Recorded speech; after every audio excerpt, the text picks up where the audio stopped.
Let's do it. It's go time.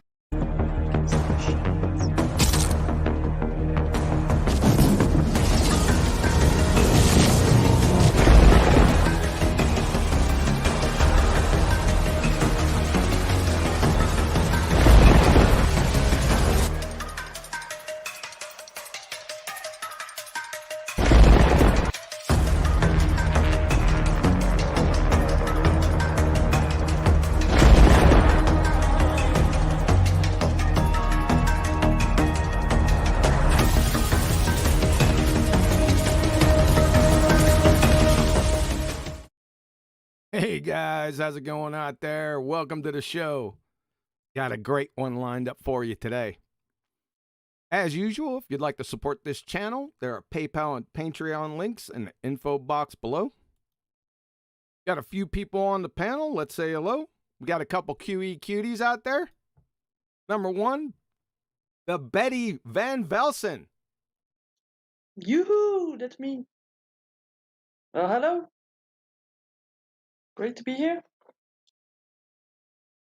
Yeah, it sure. On to the other cutie. Yeah, it sure sounds like it.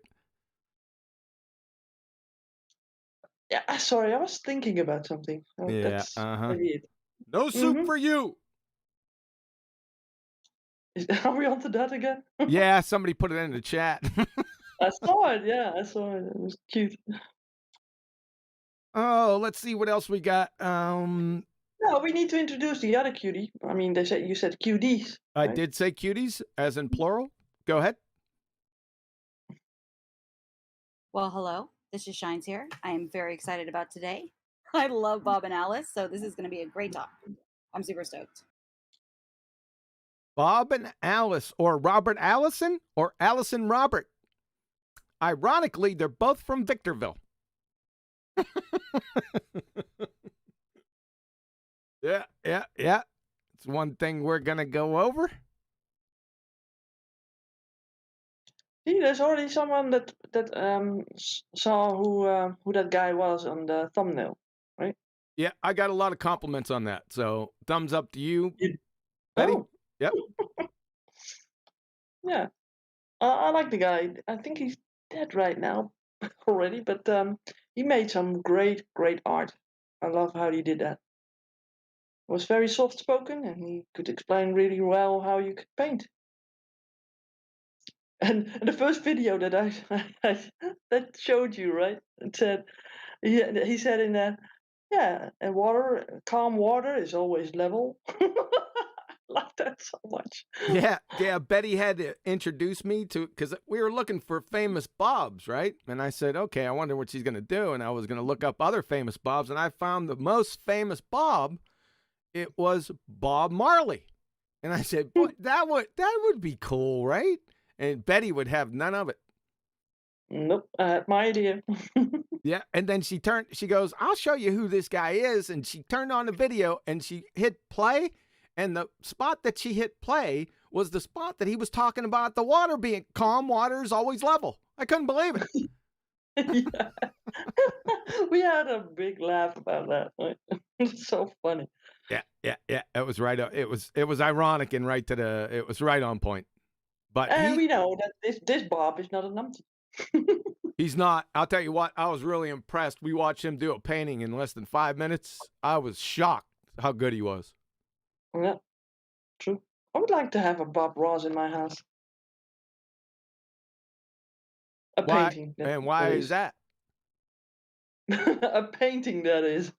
Oh, I got you. I knew a Bob Ross back in the day, back at home. We used to call him Eeyore.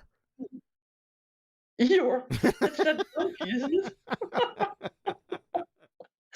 it? Unbelievable. Shout out to Bob Ross Becker. Hey, nothing personal, dude, man, but you're still Eeyore. Yeah, too funny. Yeah. Although I do like that donkey. I mean, how they sort of toys from that series. Sure. Yes. Yeah, I like that donkey. It's quite nice how they painted and made it out to be. Oh yeah. Yeah. I like Also the cutie. He's a cutie. Yeah, it's a cutie. Cutie donkey. Oh, he's not a QE cutie, though. He doesn't fit the criteria. What does fit the criteria, by the way? Hot chicks. Ah. Okay, that's okay then. All right, what else is going on out there? Who else we got? I see a whole bunch of names. I don't got Discord up. I see it on OBS, but you can't see who the heck they are. Too small.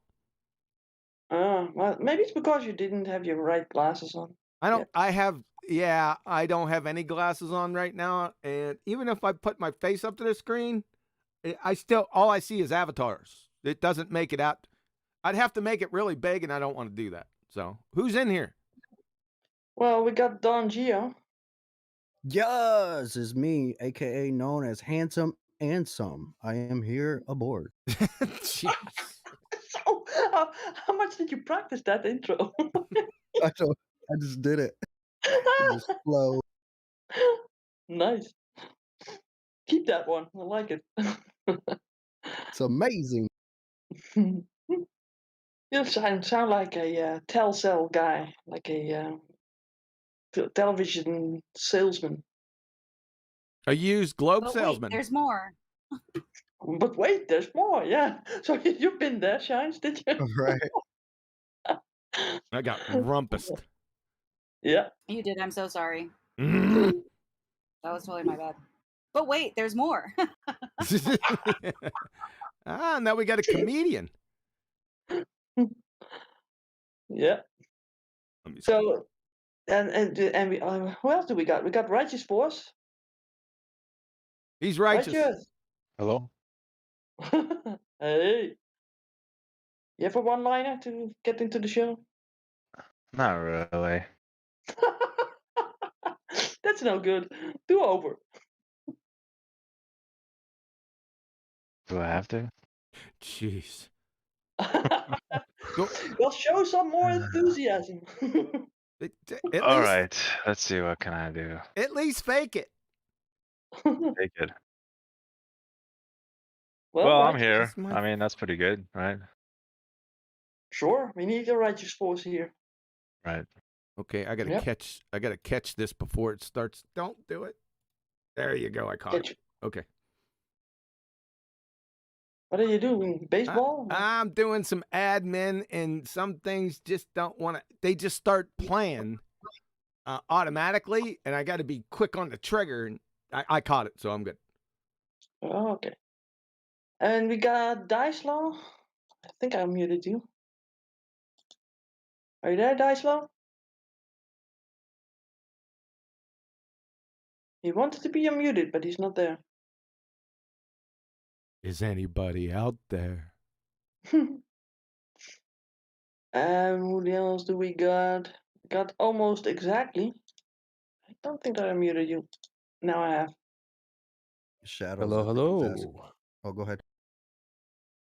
What about Shadow? Shadow's a troll, man. He was trying to play the rhythm bot just a few minutes ago. You're very- Anyhow, yeah, interested about the Bob and Alice thing. I couldn't wrap my head around it. I was thinking like a Glober when I first heard it. But yeah, exciting stuff. Good.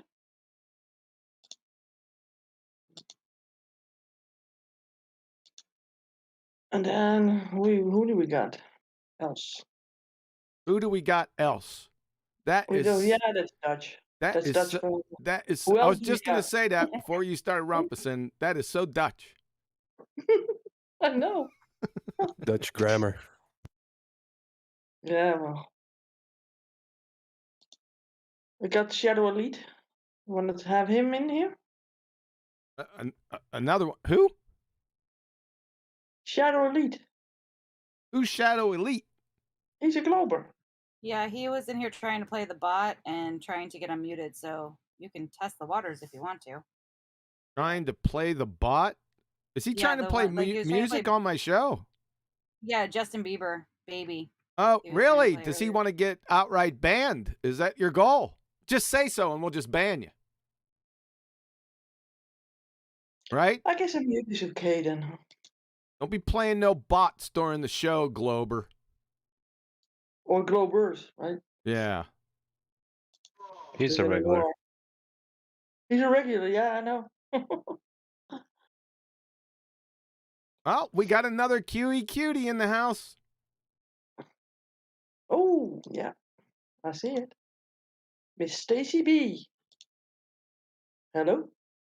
Hello, good evening, guys. Well, Stacy B and I guess Mr. Cutie Jedi B. What up? What up? Oh, good. Welcome. No. You come on the show, you're a QE cutie for the length of the show. That's right. What's up, guys? How's it going out there? I'm doing good, sweetheart. Jedi, my man. Hi, my friend. How you keeping? Good to see you. Yeah, doing really good, man. You guys sharing the mic? You sharing everything now, aren't you? Yes, we do. Pretty much, mate. Yeah. Sweet. I forgot what freedom was. That's what it's all about, man.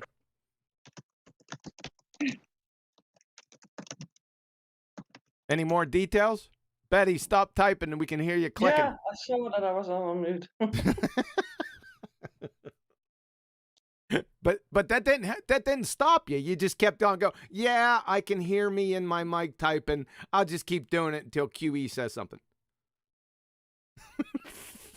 I'm doing some admin as well, you know. Okay, that's fine. That's fine. Yeah. If we weren't live, she'd be chewing my ass, guys. Don't make no mistake about it if I said something like that. I could do it right now, but Yeah. where's the fun in that? Huh? Exactly. Oh, the audio stream's current bit rate is lower than the recommended bit rate. I don't really care. Get stuffed. I'll give you a suggestion. Get stuffed. How about that suggestion? Radio check out there. You guys can hear me just fine. I know you can. Heck with this. Paying any attention to that. All right, what do we got? We're slowing down. We're definitely going to do the numpty clip from yesterday, Foolish Decisions, the Feynman fricassee. Definitely doing that one again. Hell yeah. After that, we'll go in and we'll maybe Bob and Alice. We'll get to Bob and Alice. Or Alice Roberts or Roberts Allison. We'll get to those guys. In Victorville, you betcha. So I just want to prepare you for what's happening. So it's an action-packed show. Hopefully it'll be revealing. This Alice and Bob seems like everyone's up in arms over Alice and Bob. I just the other week, I went ahead and discussed it on 24/7, and it seems it got people's panties in a bunch. I don't know what the problem was. For the past 3 years or so, I've been bringing it up periodically. I'd bring it up, talk about Alice and Bob, little tongue-in-cheek, and everyone would move on. But it seems this time it got under people's skin. Well, that's good. So what had happened was I didn't even know that somebody taped it, right, on 24/7. It was between me and Matthew Learns and another numpty. And somebody put it out. I wasn't even aware of it for like 2 or 3 days after, and somebody sent it to me. And then I started getting a lot of comments from baltards, and they started giving me the old feigned exasperation routine. Like, oh, QE, you're so silly, or laughing emojis and, you know, those sort of things. And I said, really? This had happened one time before. And it happened when Nathan and I were looking at Google Earth, and I said, hey, Nathan, check this out. I said, look at these elevations here on Google Earth. I was looking at Texas and Florida, and I was comparing elevations, and they both said 0 elevation at the shore. I said, they're 1,000 miles away. And so we went, you know, tongue-in-cheek with, you know, the flat Earth model. And I started getting a lot of the same reactions, you know, the feigned exasperations, because I even asked a couple of them. I said, well, what's your argument against Alice and Bob? Just, you know, if it's silly, then what's your argument against it? QE. Yeah, that's a friggin' tell.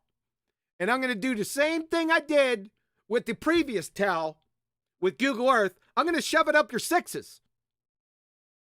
You're tracking with me, sunshines. Just wait. Just hold on. Clowns. It's just if you just shut up, right, and not say anything, I would have just let it go, moved on, right? But no, little feigns. I like those tells. All in. Okay, Baltards? I'll get fired up, man. I'm going to give it to you. Got something coming from me.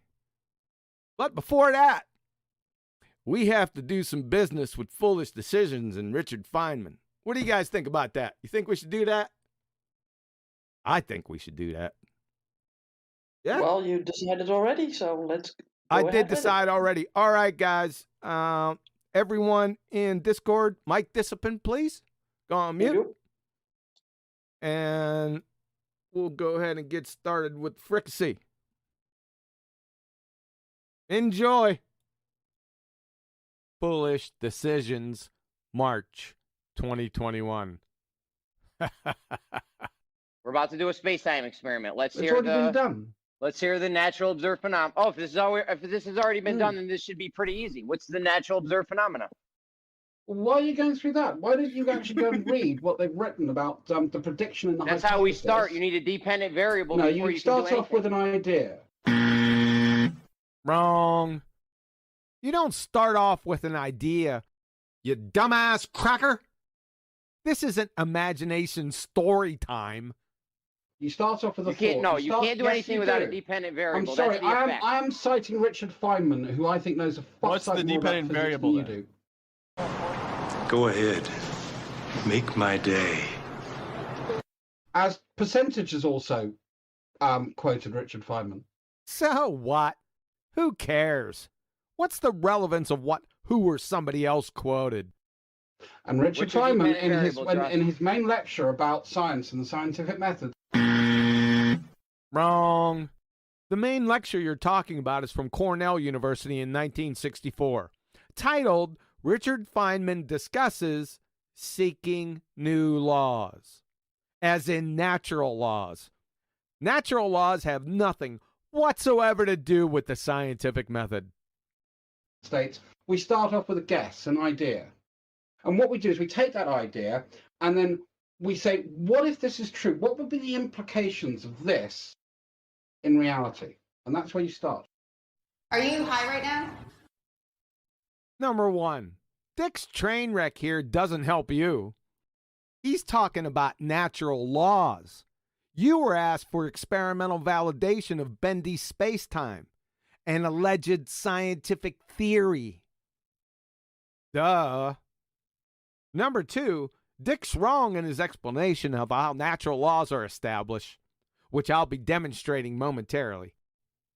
Later in the lecture, he clumsily conflates laws and theories to mean the same thing, which would get him laughed out of any fifth-grade general science class.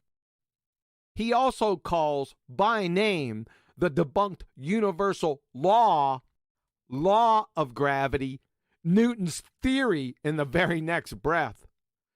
Nothing like bashing yourself in the face with a spade shovel, Dick. I know what the problem is. Dick was a theoretical physicist. Because I'm a theoretical physicist. Because I'm a theoretical physicist. So technically, citing him in reference to his knowledge of the scientific method, which is based solely on experiment, is an appeal to authority fallacy, because Dick, as a theoretical physicist, is not a subject matter expert in the area of natural science, i.e., the scientific method. From your alma mater wiki, theoretical physics is a branch of physics that employs mathematical models and abstractions. What the hell did you just say? Of physical objects and systems to rationalize, explain, and predict natural phenomena. Yeah, right. This is in contrast to experimental physics, which is painfully redundant, which uses experimental tools to probe these phenomena. End of citation. Warning! Numpty contradiction paradox alert. How can something be titled physics, that is, physical, and at the same time employ methods that are antithetical to itself? Por favor? From Princeton University's WordNet, physics, physical science, the physical properties, phenomena, and laws of something. Guess what the antithesis or antonym of physical or physics is? You guessed it, abstract or abstractions. But as we just heard, theoretical physics employs abstractions and mathematical models, which are also abstractions. This is tantamount to using a digital micrometer to measure freedom or a flow cytometer to analyze taxation without representation remnants.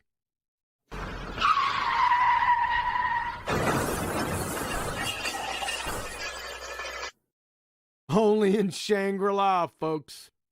Holy moly. Listen to this pathetic exchange. Citation. Which are dependent. No, where's the Which full are dependent variables. No. Where's the full quote to that? Where is it? Oh, you want me to go and dig it up, Chemo? I'm just walking about he talking. did- I just want so the do you dependent doubt- variables. Hold on he's one not- second. Experiment. Chemo, do you doubt that statement is true? Is it the full statement? Let's have a look. It was a Full 2-hour statement. lecture. Do you want me to recite the entire 2-hour lecture for you? No, just get Please, the no, statement. I God, can no. go get the transcript and do it. It's not a Just problem. get the You want all his timestamp words, of when he so said that's what I that need part. to do to be complete. Get the timestamp of Sure, I when he saw said it. that part. It's a 10-hour video. Get the timestamp of when he said that part. I'm not going to dance to your game. What I'm going to do is I'm going to quote the Not a method, game. the scientific method. Where's I'm not the quote? interested in running through the modus Where tollens. is the quote? Where's the full context? Where's the timestamp? Go and look it up. Right, so You've got a Jeremy, brain, carry on. He you've hasn't got it. fingers, He's you've got making it up. keyboards, you've got Google. I'm not going to do your legwork for you. You don't do any for us. You seem as if you like to talk. I like to let people talk who like to talk. It makes it easier to find out how full of shit they are. Talk about dancing to games. When asked to support his bullshittery, he dances the ball-tard pathetic weasel gamma spiral numpty two-step, complete with a baseless assertion and an elephant-hurling fallacy. And what in the world does modus tollens have to do with this topic? Por favor? My word. I got this. Here we go. Now I'm going to discuss how we would look for a new law. Well, that's it for you foolish decisions. Yet another foolish decision with your doofus numpty appeal. Since we're here, let's go through and evaluate Dick's debacle. Now I'm going to discuss how we would look for a new law. In general, we look for a new law by the following process. First, we guess it.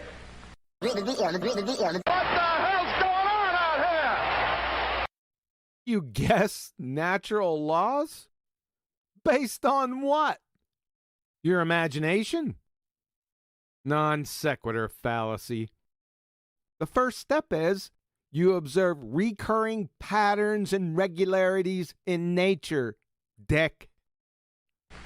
Then we well, don't laugh. That's really true.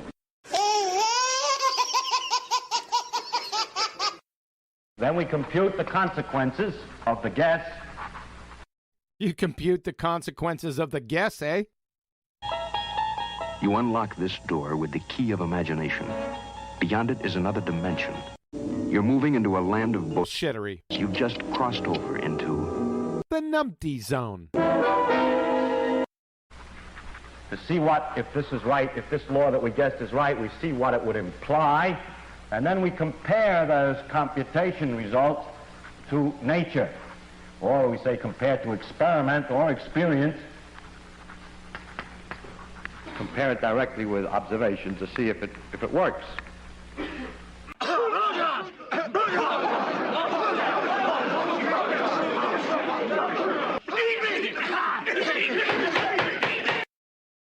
So you compare the guess computations with nature or experiment or experience directly with observations. Well, which one, Dick? Grammatically, this is nonsensical. Practically, he's one step away from cutting his own ear off. Delusional, disconnected drivel. And compared to experiment, wrong. Scientific experiments and natural laws are mutually exclusive. Validated scientific experiments give rise to scientific theories, not natural laws, Richard. To refute, simple. Show the second law theory of thermodynamics. Also, experience is not scientific experiment. I can experience metric tons without conducting a single scientific experiment. Look at you, big dummy. Dick, you simply observe recurring patterns and regularities in nature. You then describe them using mathematics. Voila, that's it. Those are what we call natural laws, and what the numpties fallaciously call the laws of physics. From Max Tegmark, Professor of Physics, MIT. We humans have gradually discovered many additional recurring shapes and patterns in nature, involving not only motion and gravity, but also areas as disparate as electricity, magnetism, light, heat, chemistry, radioactivity, and subatomic particles. These patterns are summarized by what we call our laws of physics. End of citation. So, Dick, Richard Feynman, one of the most celebrated scientists in history, was essentially a numpty dipshit with charisma. By definition, those are the only two categories that science deals with. So engineering, therefore, I guess from Chemo's perspective, must be supernatural. What the fuck? Let's unpack this convoluted knee slapper. First, engineering is not natural science. From Boston University, College of Engineering, 2010 fall issue of the Engineer, title of the paper, Engineering is not science. Duh. From Henry Petrosky, Professor of Engineering and History at Duke University, title of the paper, Engineering is not science, and confusing the two keeps us from solving the problems of the world. Ladies and gentlemen of the jury, this bozo and his ilk keeps us from solving the problems of the world. The Ball-Tard Booger Eater also said that the only two categories science deals with are supernatural and natural. Number one, non sequitur fallacy. Natural science only deals with the natural world. Duh. Not the supernatural. Number two, false dichotomy fallacy. There are three categories that exist in our reality. Supernatural, that's information, time, thoughts, etc. Natural, sulfur, frogs, light, and synthetic. Barbecue grills, Indy cars, shoes. In other words, those things that are man-made. In what can only be described as a baby Huey, Elmer Fudd, Mr. Magoo blushing, premeditated full swan dive into the drained cement pond, bash yourself in the face with a spade shovel, quarter stick of dynamite up the ass, sit down on a bonfire clown show routine. These numpty dipshit baltards lay in wait, clutching their second-grade belly laugh or false dichotomy fallacy until their prey bring up, or they themselves bring up, a concrete noun, let's say a baseball. Then exclaim, because there's only two categories, natural and supernatural, that anything can fit into, they then spring their trap. Are baseballs supernatural? While their can-fogamier prey is absolutely baffled and shocked by the batshit insane weaponized bollocks that's just befallen them, the booger-eating baltards celebrate and congratulate each other on a trap well sprung. Ladies and gentlemen of the jury.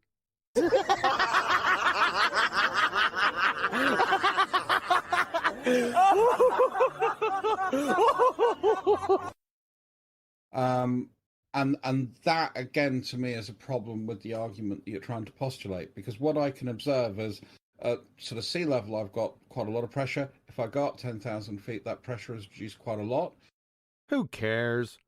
All this is, for the 679,875th consecutive time, is nothing more than a boneheaded red herring fallacy.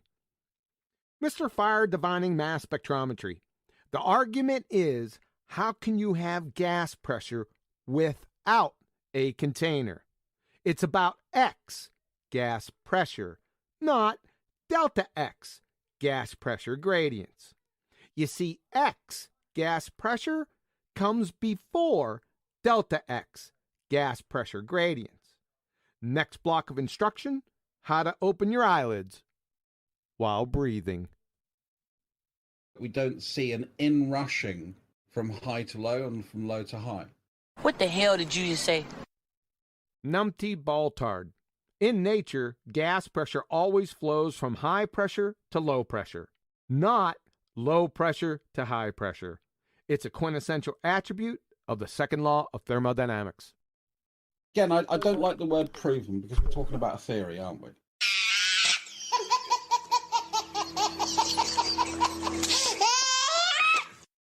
Numpty Baltard. We don't care what you like or what you don't like. Number 2, you have no idea what a scientific theory actually is, as evidenced by your doofus comment. Look here, you big dummy.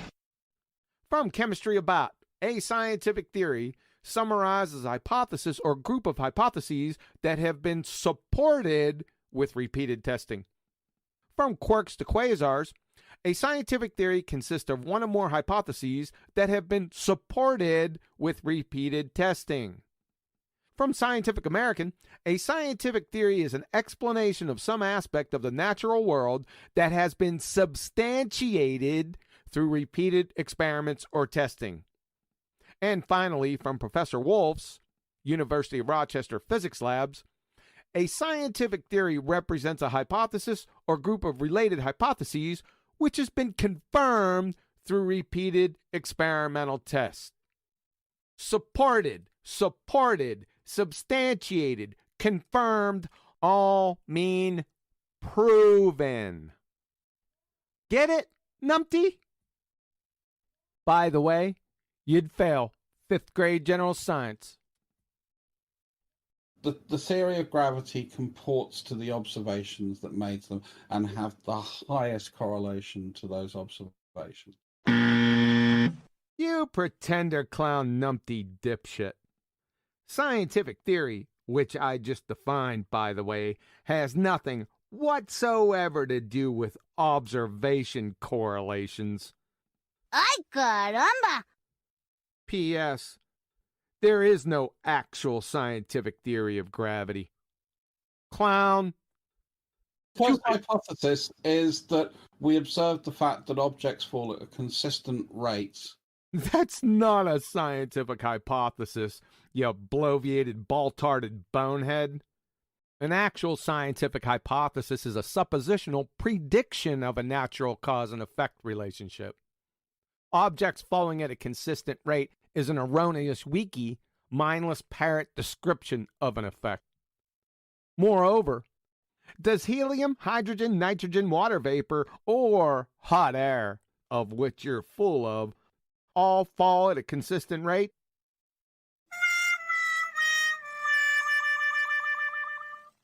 The only thing falling at a consistent rate are all the IQs of the poor saps subjected to your numpty dipshittery here. So that's that 9.81 meters per second squared. So that's the IQ drop rate. That's the first thing that we can start to say as our empirical observations. That's a composition fallacy. From logicallyfallacious.com, description: inferring that something is true of the whole from the fact that it is true of some part of the whole. Empirical is observable, testable, repeatable, falsifiable. So observable is part of empirical, but not the whole.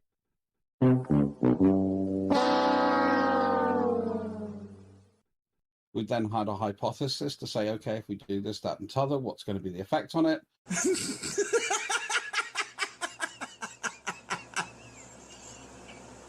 Your meticulous attention to excruciating detail with your we do this, that, and the other hypothesis is OCD-like. And from that, we get Newton's laws of motion.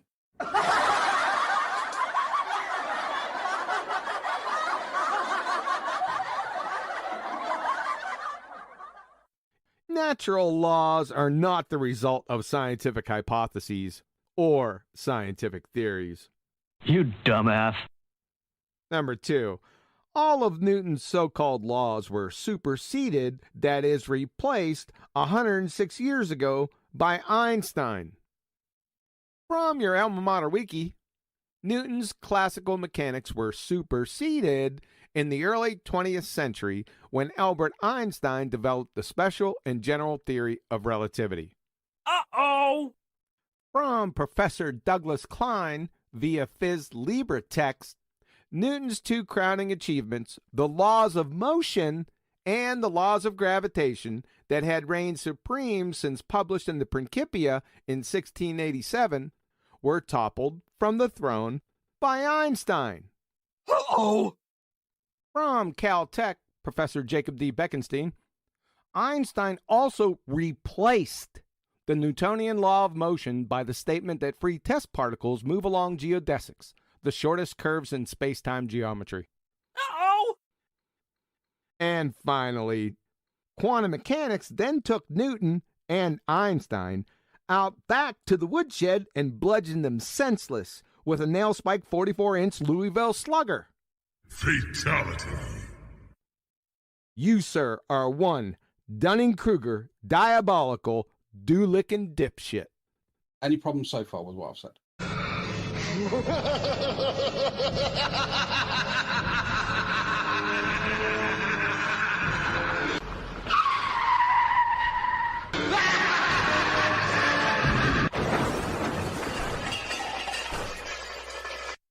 I'm just trying to ask a question. Why are you trying to make a difference between linear and angular? Well, the hairy T-Rex in the room difference is that angular momentum deals with spinning or rotating objects. Next block of instruction, how to tell the difference between bullet trajectory and tilt-o-whirls. Well, but I can still take an angular momentum and apply it in a linear fashion, can't I? Nope. It's like converting apples to aardvarks. From the Department of Physics, University of Illinois, the two conservation laws, linear and angular momentum, are absolutely separate. Neither one can be converted to the other. You're an intellectual dumbass. Because all I'm talking about, in a linear fashion, I'd be looking at things like impact, and an angular momentum, I'm going to be measuring, kilometers squared per second as a function of movement. Kilometers squared over seconds for angular momentum. Your wiki Google pretender clown fingers have failed you, or your blind melon chitlin eyesight won.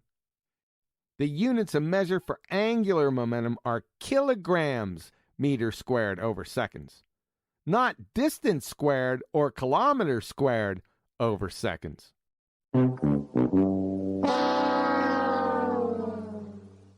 Ain't nothing like the smell of busted pretender clowns in the morning. An object will stay in motion unless another force is acted upon it. So, yes, unless another force is acted upon it. Who are you, Jimmy? 2 times. Gotta get the papers. Get the papers. That Newtonian nonsense you keep incessantly parroting is a 106-year out-of-date pseudoscience clown show.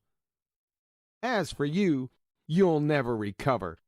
You fire-divining mass spectrometry, natural science illiterate numpty dipshit of megalithic proportions. Say hello to my little friend!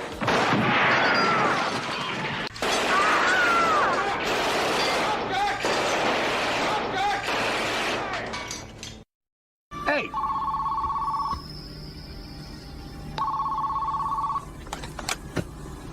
Hello.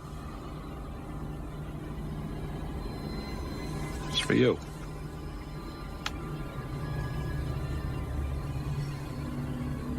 Yeah? You've just been erased.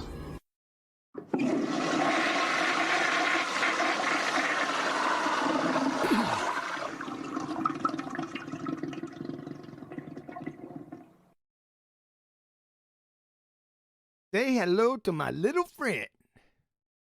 All right, guys. Oh, yeah. Gotta love that one.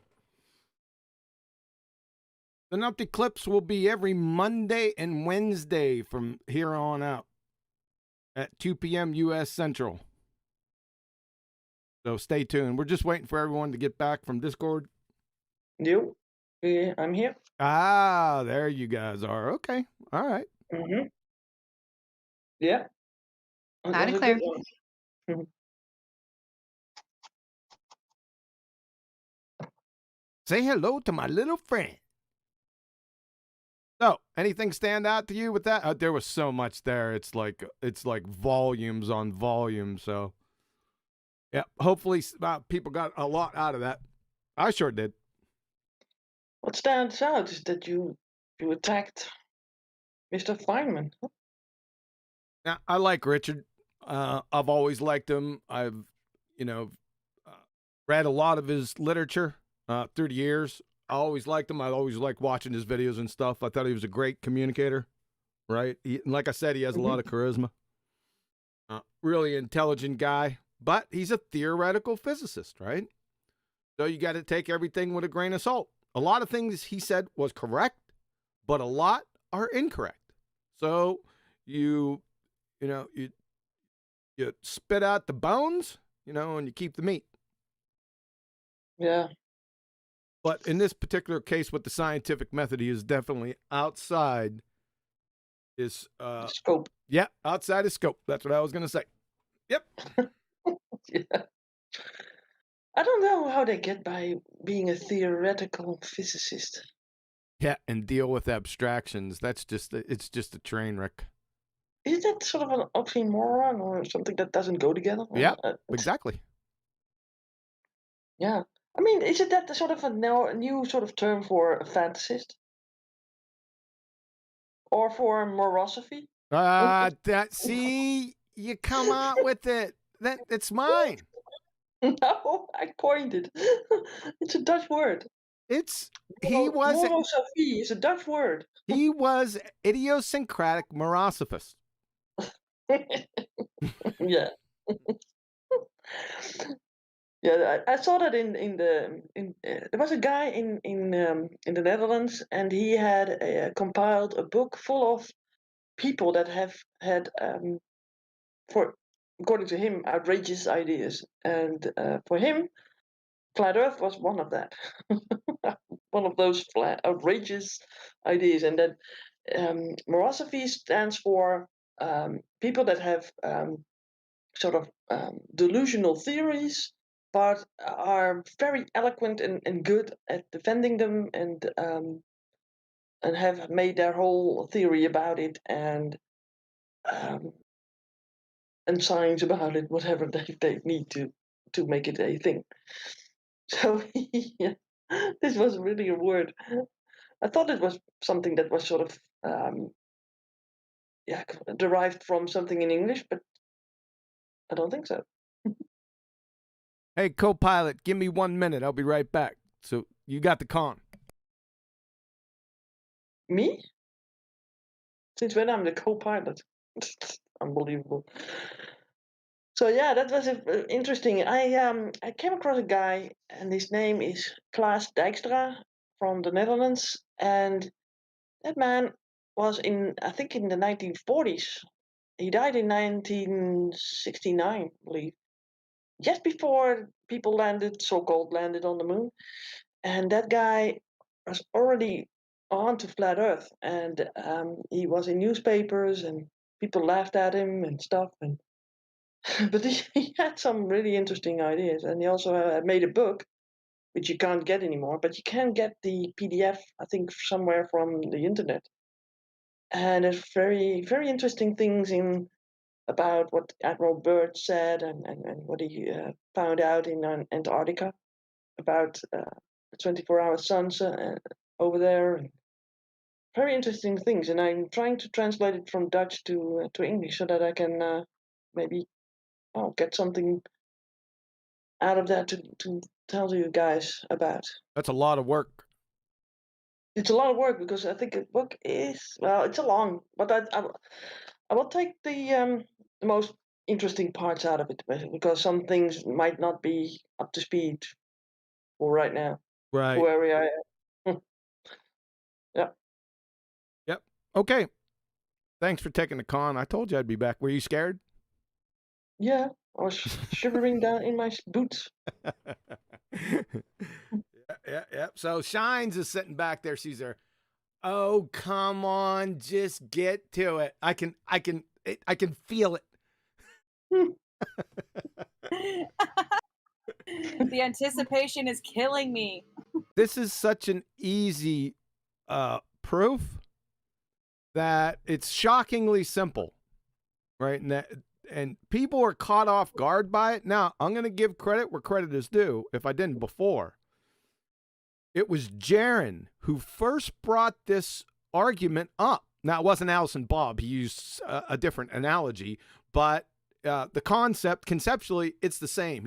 It was way back there, and 4.5, 5 years ago back there, right? And he just brought it up. It was sort of an off-the-cuff thing. And admittedly, when I first come out here, before I heard Jaron say it, I had thought about it because 8 inches per mile square, that's all I heard for like the first few days that I was out here. I kept on hearing over and over again, 8 inches per mile square drop, right? 8 inches everywhere you went, 8 inches per mile square drop. And I'm thinking to myself, I said, okay,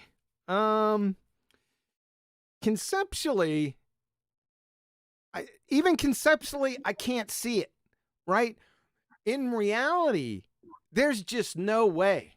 And I'm going to show you this in spades because there's a disconnect between conceptual morosity of a ball and the realistic geometry of what we face. Okay, so this is pretty simple. I'm going to give you the new version of the diagram because I had Alice, Bob, and Victor in my original one, and I drew it. I can't even remember if I did it in paint. I can't remember what I did in. It was a tragedy, right? It was no Bob Ross, I'll tell you that much. It was like stick figures, and this ain't all that much different, but it's a little bit more consolidated. So, like I said, I bring this up every once in a while. If you'd followed me for any amount of time, you've heard of Alice and Bob before. I'd just bring it up as an aside and snicker to myself. But like I said, when this thing went off in 24/7 Flat Earth Discord, shout out to you guys out there. Sometimes they run the show live, by the way, but I digress. I was in 24/7 Discord. I just brought it up because everyone was sort of bored, so I brought up Alice and Bob. I think that would pick up the conversation, and it did. I mean, pretty quickly. And I'm going to show you their rebuttals, which are, it was a tear-jerking belly laugher to me and everyone in the room. And I could tell that everyone was thinking about it and saying, wait a second, there's got to be something wrong here, right? Yeah, it's their conceptual morosity with their ball-tarred ball. That's the problem. It has no relation to reality. So this is very simple. Remember what I said.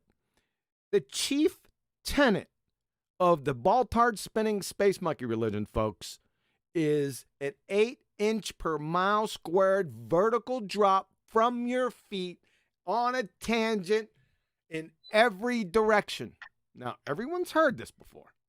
This shouldn't be surprising anyone. However, if you think about this, and we're going to Alice and Bob now, well, let's make everything even. What I'm saying here is there's no hills, there's no mountains, there's no depressions, there's no cliffs.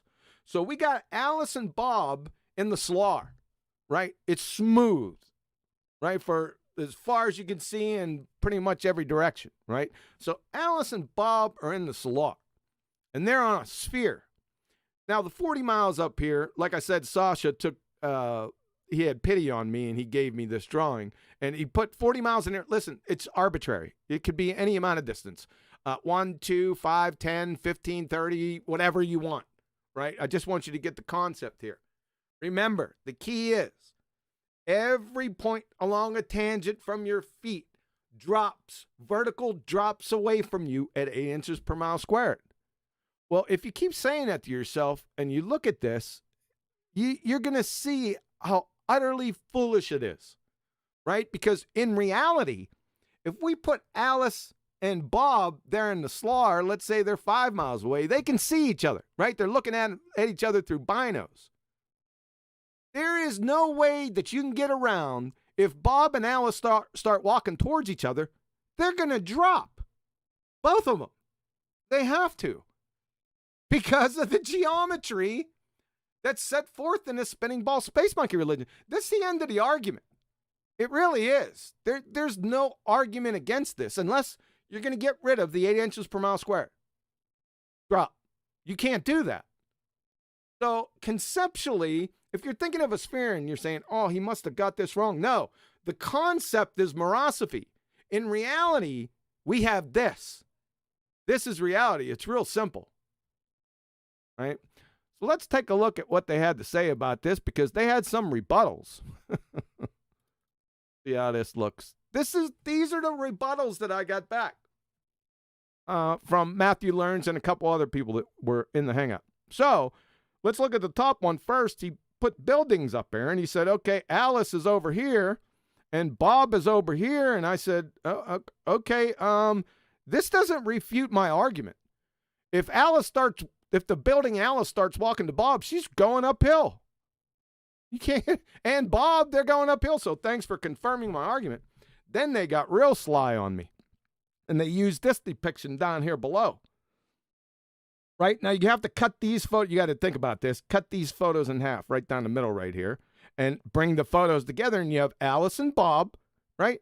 And if you do that, well, what's the difference in between that depiction and what I just showed you? There's nothing, right? They're both dropping. It's the same damn thing. So I said, thanks a lot. Appreciate that, but you haven't refuted anything. You just confirmed my argument. So they got sly and they came out with this one. You got Mickey Mouse ears right here up on top of his head. So this position right here is Bob, the one that's pointed straight out here, and this position's Alice, right? And they put, I don't know what this is supposed to represent right here, right? And I said, okay, if they both rolled a bowling ball towards each other, the bowling ball has got to reach, right here in the middle, it's going to go downhill. That ain't happening here. So I said, this is non sequitur to the point. What the heck are you talking about? I mean, that's preposterous. Right. So let me show you something related. It's related not directly. I'm going to show you a direct relationship here in a second, but I do want to show you something here. And hopefully you guys have seen this in the past. This is Jesse the Klutz Kozlowski about 4 years ago. This was well after I drug him around by his short hairs on another topic. However, I digress.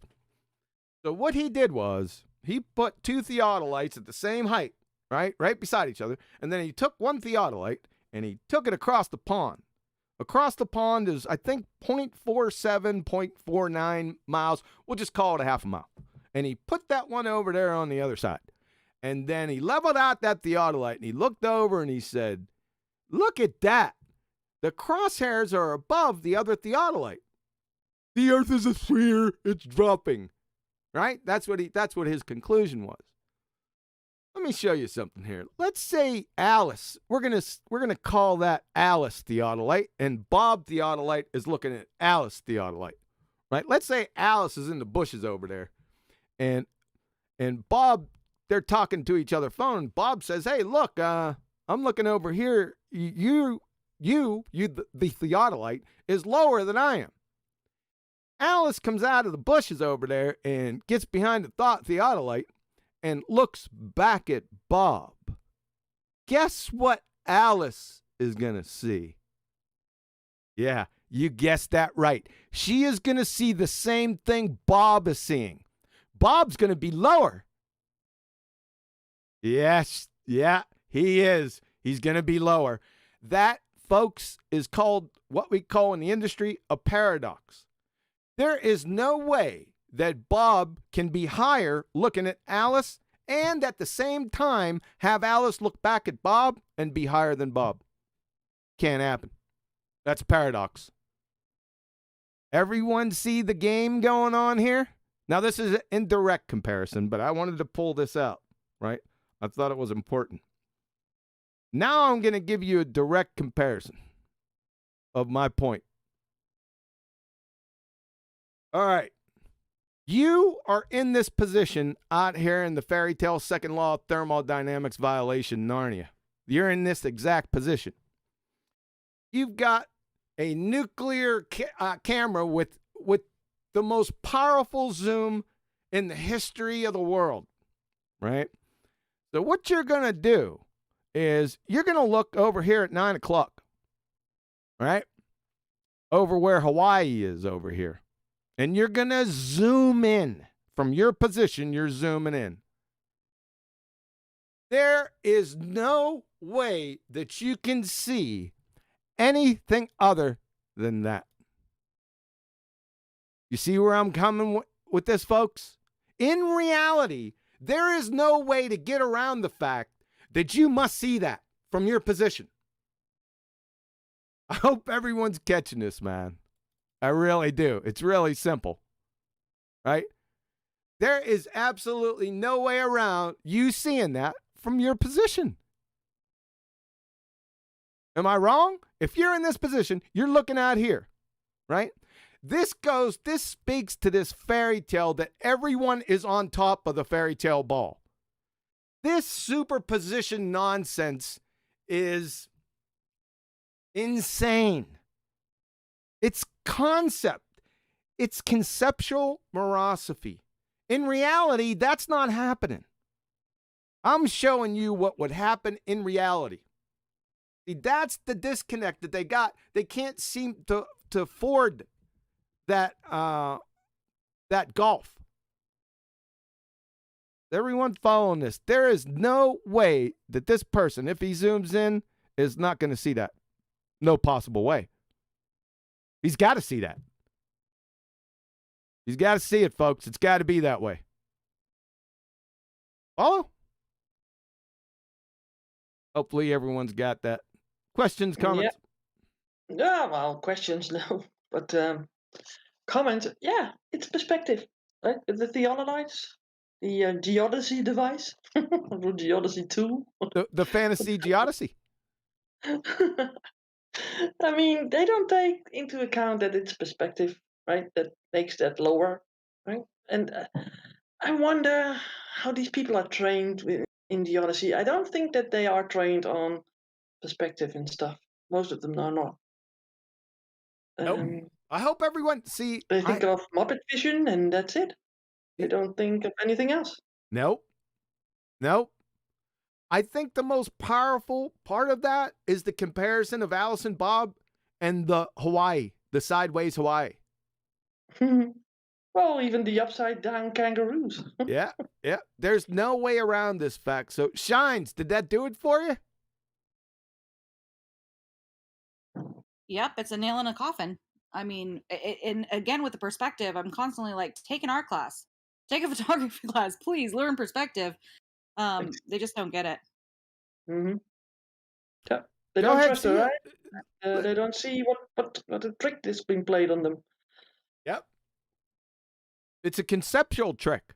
You got a conception in your mind of one thing, but in reality, it has to be something different. It has to comport to the necessary antecedent facts of reality.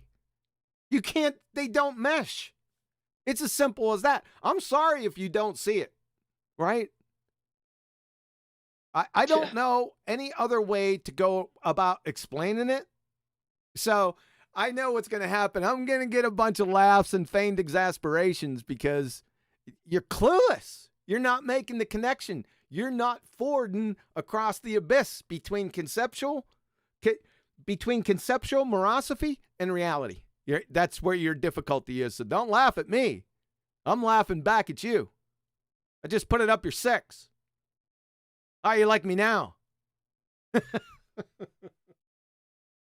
What? Hey, I'll take all comers. Like I said, if you got an argument against this, I have no problem with it. But have some substantive specificity. Have an argument, right? Don't just laugh or feign feigned exasperation. Yeah. No, that's not And an they argument. are trained to do that. I've noticed that people are trained. They are so much trained to sigh about those things or laugh at you because of their religion, right? It's a religion that they are sort of adhering to, and they can't cope with any other things. And they've been trained that things that don't fit into their narrative, that they will sort of like, wave it away, shrug their shoulders, and say, "Oh, okay, that's."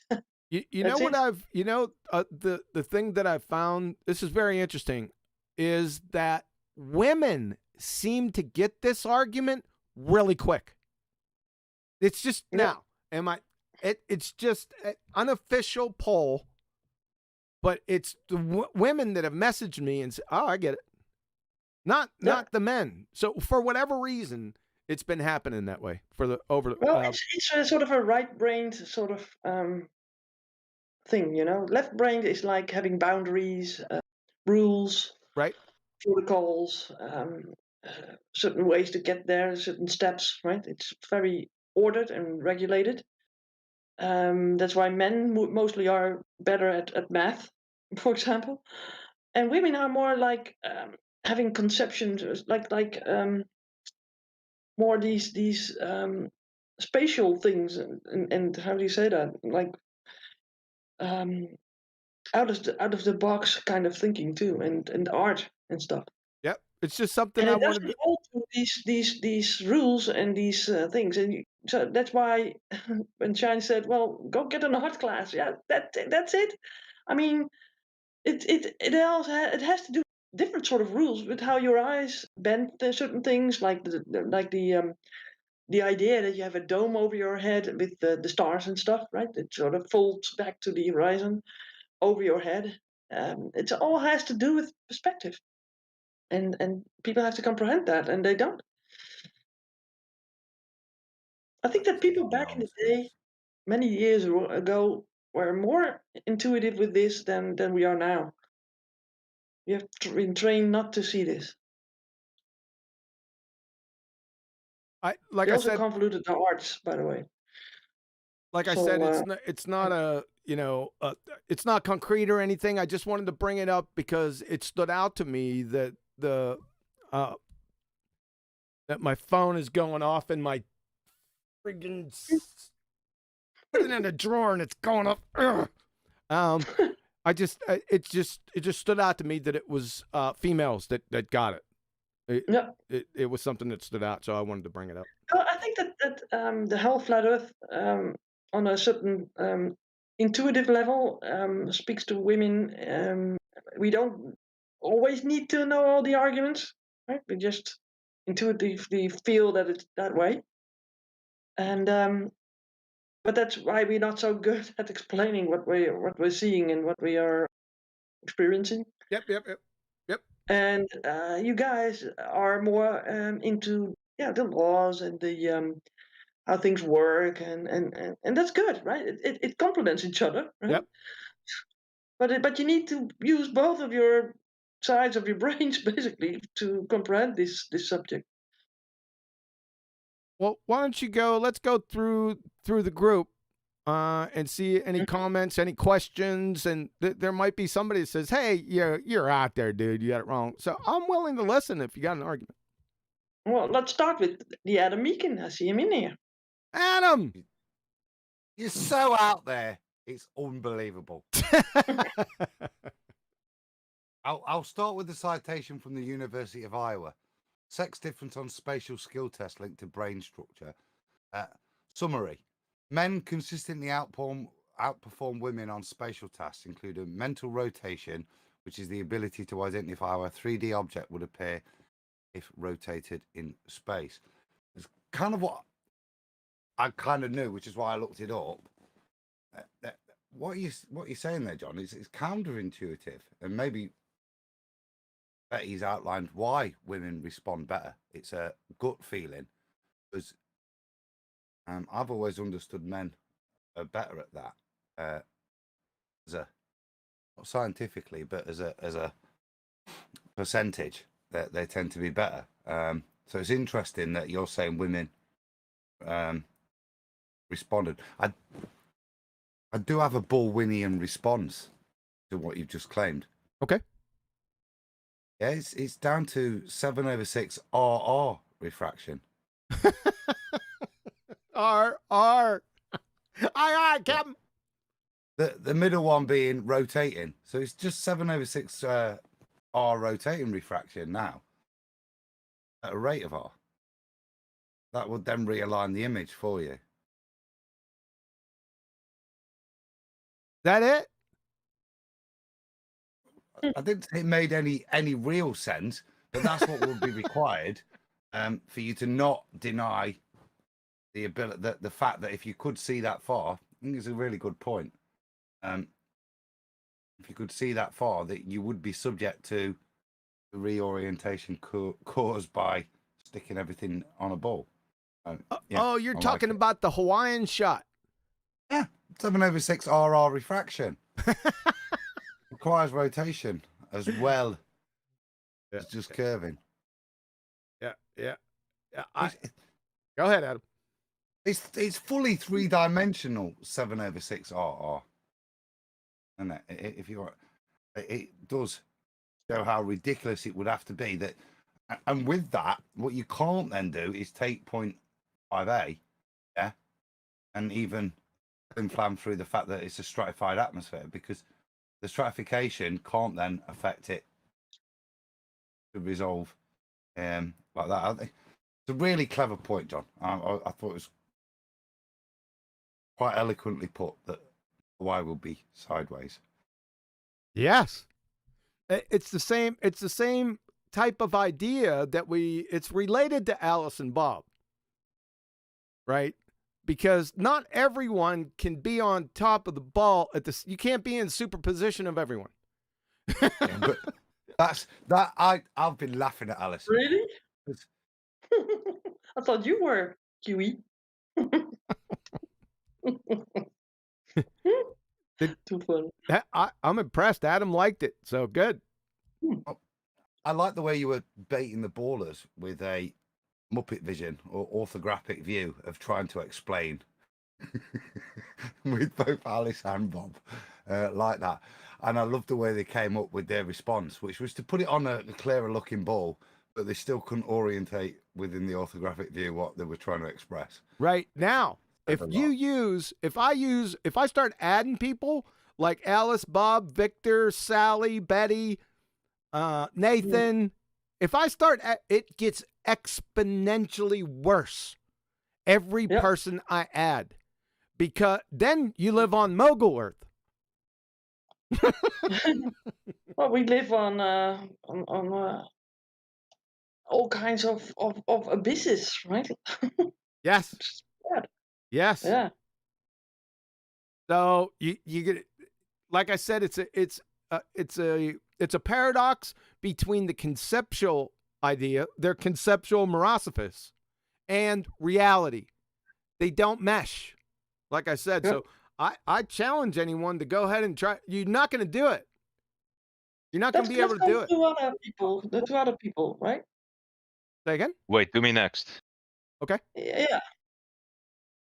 You want to be next, Righteous? Yeah, because I gotta leave soon, and I might as well contribute. I kind of started whining like a Luke Skywalker, so I might as well add something good. Yeah. Finish good. Right. Well, I remember Bob Nodell first mentioned those two diagrams with the dip in the middle, or that drawing with the dip in the middle. I didn't see the YouTube, but this is what I got from it. And then when QE tied it to the Theodolite paradox, I thought that was like, oh wow, like that really like resonated with me good, because that's like an example in reality, so to say, right? Yes. And I thought that was really good. I thought that was really clever. Well, thank you. That's about it. Yeah, thanks. Appreciate it. All right, that's it. Thank you. I'll give you the $20 later. Thanks. Well, you might need those. All right. And Shines, you have anything to add to this? I was just going to say what Adam brought up is really interesting. I didn't know that women scored lower on the spatial reasoning And so I looked that up and I found this article from Huffington Post, and I'm really not a fan of that site, but I did find this interesting. They said, but then when the researchers made some tweaks to the test, in some cases they rewrote a question so it was about a person rather than an object. And in other cases, they noted in the instructions that this was a type of social intelligence test that women tend to do better at than men. So I wonder if it's because it's about Bob and Alice, it's about people, it's about, our relationship to the earth, that women are getting it more clear. I don't know. I just thought that was interesting. I think that's a clever point, because women far excel in the same kind of studies, psychological studies. Women far excel in terms of comprehension of scenarios as well. Concepts. The basis of what I was saying is basically, and it's put down to because little boys play with Lego more than little girls, so that spatial orientation is there. Putting it into real life, I think women are much better at application of that. Yeah, it has to do with I concept. concede that point. Yeah, it's like conceptual thinking, thinking in scenarios where you have to sort of, when you're at home with your kids, you have to think in scenarios what can happen, and you have to act immediately, right? It's and also other conceptual things, and men have to be outside, know where they have to go for jobs and stuff, and get orientated, park their cars more and better, and right, in tight spaces. Although there are some women like myself, I can really move my car in a tight position and park it. Oh, Okay, so good man, parallel parking. We want to go over that again. yeah, You can yeah, pull well, Moby Dick in there. yeah. But Betty, would you say that men are more morosophic than women? Morosity. Morosity. Well, no, because it's the learned of the foolishness, huh? So Hey, I don't know.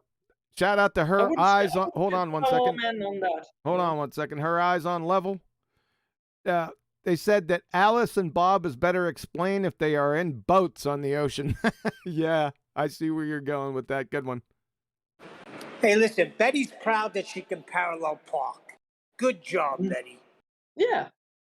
I think they did a sort of a contest here in Holland one time, where all women were invited to do that test, and I was almost like, oh, should I compete? Because I'm kind of should good have. at that. I should have. Totally Yes. should have went and just nailed it. That would have been awesome. Especially if you had a stick shift and it was on a hill. It's like, I gotcha. Yeah. Got Well, I got photographs, but that doesn't say anything, because people say, well, no, these people park their cars after you parked yours, right?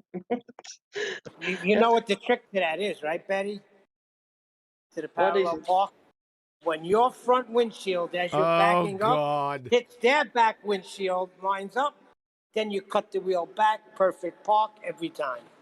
Yeah, I could have parked Moby Dick in there. Every freaking car that you're into, it will always be good. Hey, did she rumpus me again? Yeah, I did. But it's just a concept, John. Yeah, she thinks she can do that stuff, but I told her that the one that we were looking at, I said, you can park Moby Dick in there. Well, that was someone else parking, right? They were learning it. Yeah. But I also have these tests. If you have to do an assessment for a job or something else, and then you have these tests where you have to you see a picture of a box, but then flat, right? And you have to fold that box, that sort of flat sort of situation, into a box, and then you have to see whether you're doing the right thing when which one will make a box, right? And what kind of box it would be, and on what side you would see a certain sign or whatever. And yeah, I'm pretty good at those kind of things. And Sure other you people are. better at ciphers, right? Like with all kinds of calculations and stuff. That's not my thing at all. Let's go through. Oh, Scrat, remind me. I want to get back to a topic with Scrat. he brought it up last week. I listened to the show over again, and I found where we were miscommunicating. Remind me about that, Scrap, before we leave. Can we go through from the top down and see if anyone has any questions, comments, or concerns about Alice and Bob? Yeah. Okay. Almost exactly. You wanna chime in? Yep. I'll just tell QE one thing. I think he'll recognize or appreciate. Even the flat earthers think you're wrong about this one, QE. Yeah, really? Who? those nameless, faceless masses of flat earthers. Yeah, exactly. Yeah, that was a good one. I kind of snickered at that when I got that message. It was pretty funny. Are you one of them, by the way? Maybe at first. I'll admit that. I'll be honest. He was at first. We had a discussion, long discussion. It was a good discussion, I thought. Yeah. I get it now. Yep. Good. Right. Thanks. And then we go to Dicelo. Are you there? Or did you die a slow death? Or did you die real slow? Parallel parking. I don't. He's unmuted, so I can't talk. All right. Well, What about let's go Stacy and Jedi? See if they. Yeah. Yep. It's a double whammy, huh? Yep. They talk. They're muted, by the way. Are they? No, they were. I took them off mute. Stacy, Jedi, Oh. any comments, questions, gripes about?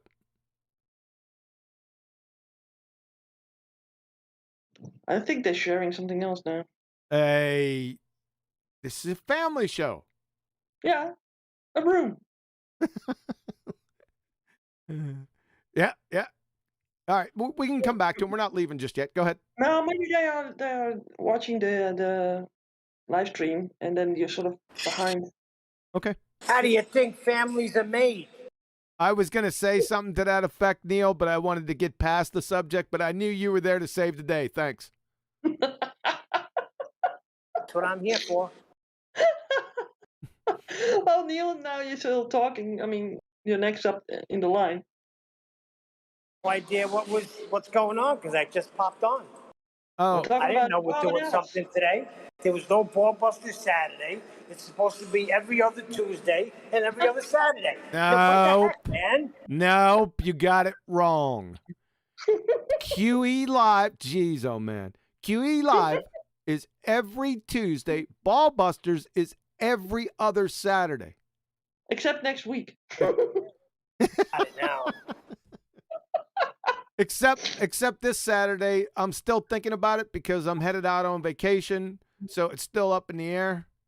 So just be flexible. Maybe repeat this after you're back. Yeah, right. Yeah. All right, He's gonna get me this one. we already got Righteous. We already got Shines. We're Scrat. Make sure you remind me. So Scrat's Yeah, turn. well, maybe he has something to comment on this subject, right? Yeah. Well, they have to believe this can happen because any part of reality that goes against their holy religion of the ball, they just have to just throw it out. So Yeah.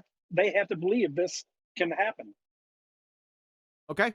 Let's get back to And the in their point. mind, it does, right? Let's get back to the.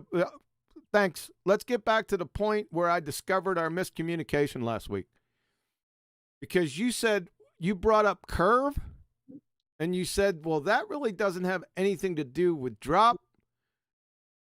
We got confused between curve and curvature.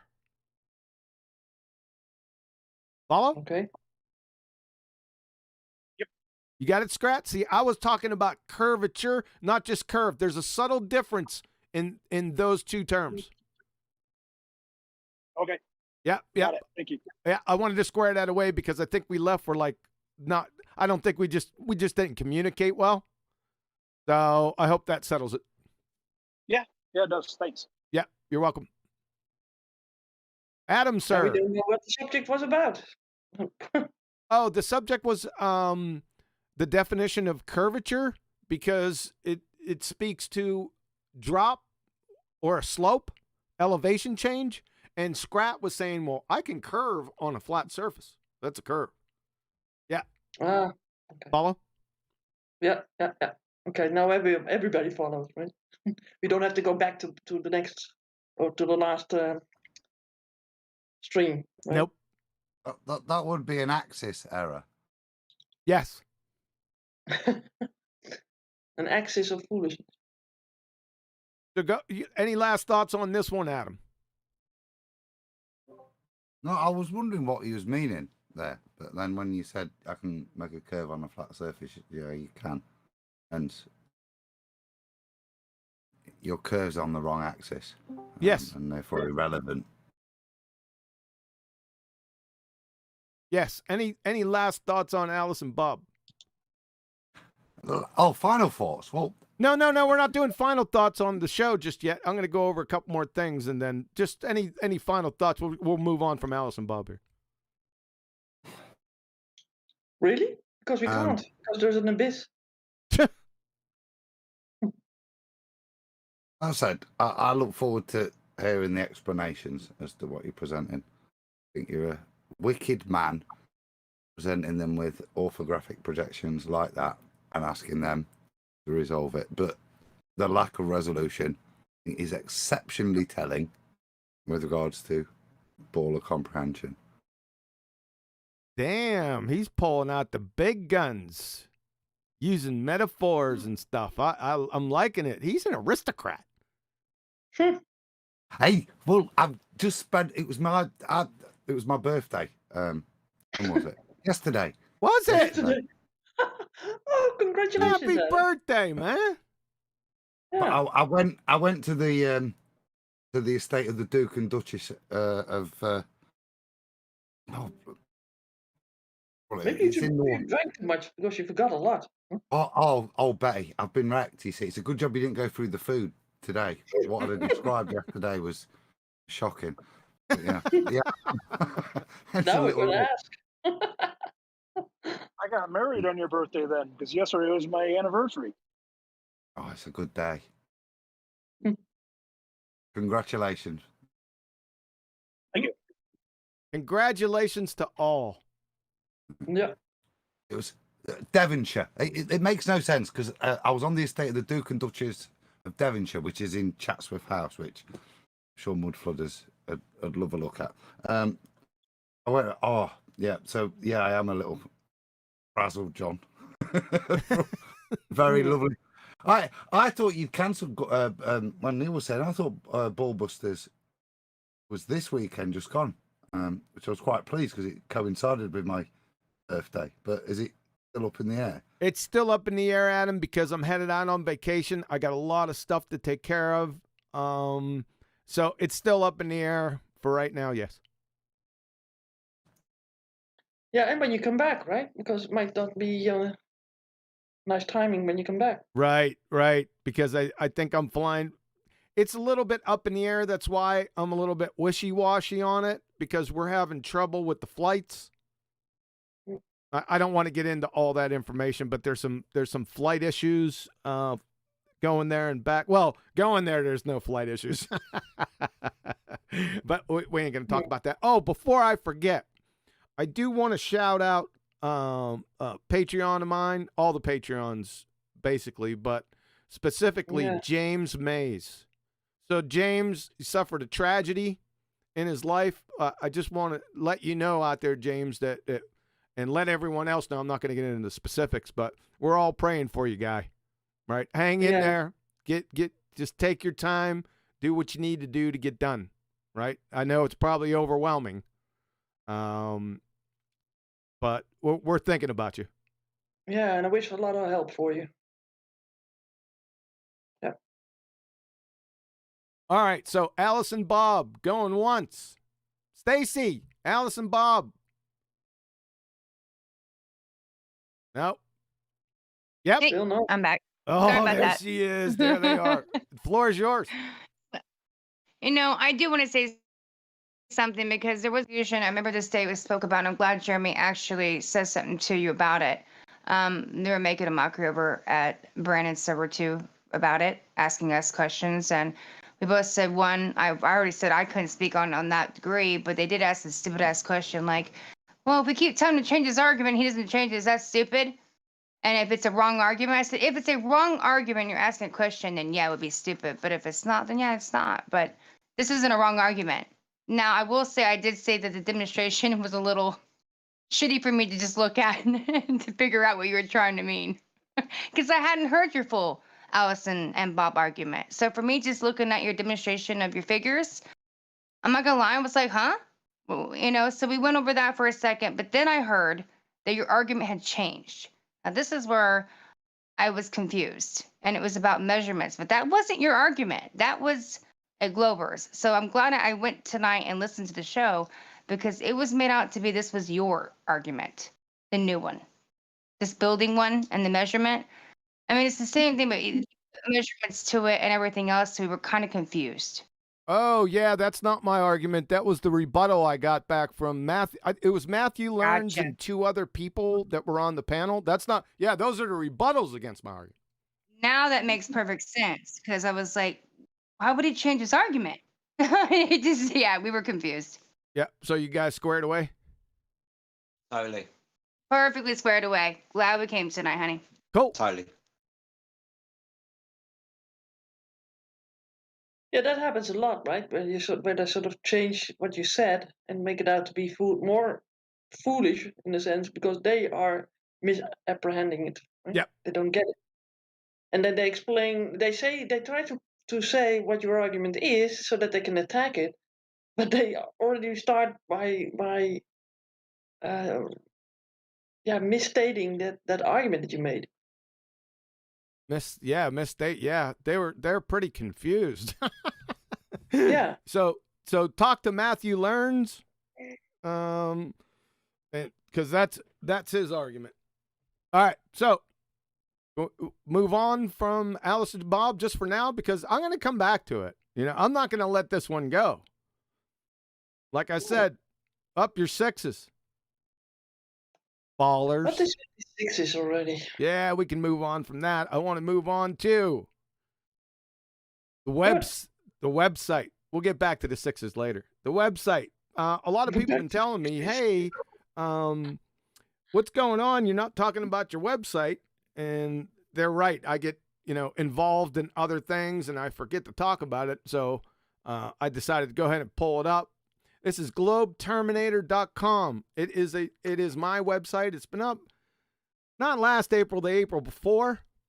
And just want to let you know, I checked the stats yesterday. 27,000 hits from all over the world. I got one place in Africa that hasn't seen it yet. I don't even know what country it is. It's just sitting there white, right? And I don't know which one it is. I'll have to check it out. But I wanted to bring this up because it got the proofs of the creator. The two main things on the website are the scientific evidences for the creator right here, right? And it goes systematically through the arguments. There's 4 scientific evidences, and it's like, claim, support. Boom, boom, boom, boom, boom. Claim, support. Boom, boom, boom. It's right by the numbers. There's no hand waving here. I tried to break it down as far as possible, right? It's deadly. To the atheists, it's deadly. There's nothing they can do about it. I put this together some years ago. This is somewhere around 2008, 2009, and no one's touched it. So for everyone that says out there, well, I don't see any scientific evidence of creator. Yeah, you should have seen it because I put it on numerous physics forums, a lot of Christian forums. I mean, multiple times. So that, putting your, hands over your eyes, sticking fingers in your ears, saying la, la, la, it's not going to work. Just to let you know. So check this out, man. It's got like I said, step by step. Information. Not the first 3, but the 3 of the proofs are all based on information. That's DNA, quantum mechanics, and functional sequence specified complexity, the 4th one, right? In the middle is the laws of thermodynamics. That's an easy one right there.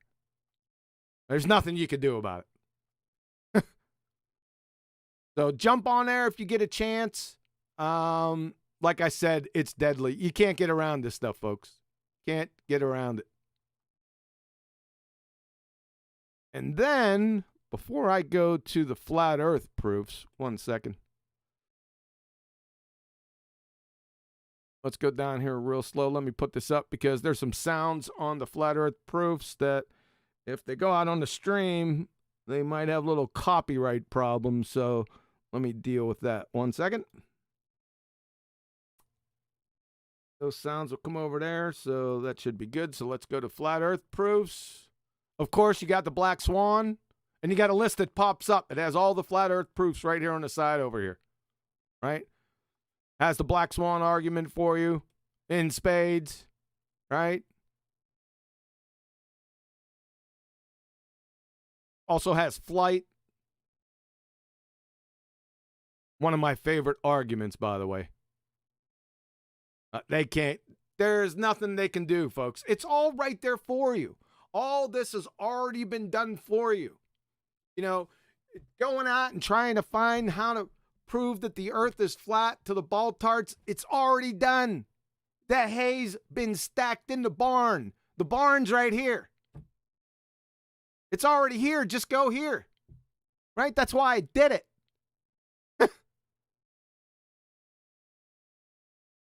You got the Bolivian salt flats. That's the one I got to be careful of. Make sure no sounds coming through. I got it too because no sound should be coming through. All right, cool. Yeah, you got the beautiful ballerina here in the Bolivian salt flats. You guys haven't been here? You need to get here, right? And go through these proofs. Learn the arguments. They're not that hard. I broke them down as far as I can. Look at it. I always come here and just meditate. Absolutely gorgeous. Right? Then you have the evolved sea sparrow missile. A lot of people's been talking about this for the past couple weeks. They've been letting me know about, hey, they love this proof. Right? They love it. Especially this with this radar right here. They like that one. Yeah, it's a good argument. That's why. They can't get around this one. They're checkmated.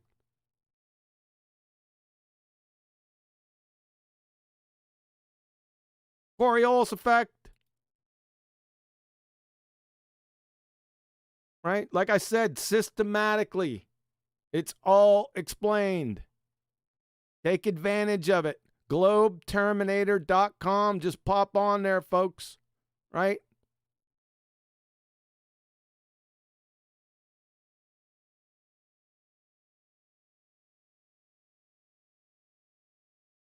He even shows you what's solid, liquid, and gas, right?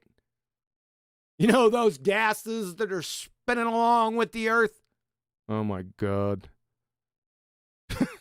Unbelievable. And finish it up with no vacuum of space, baby.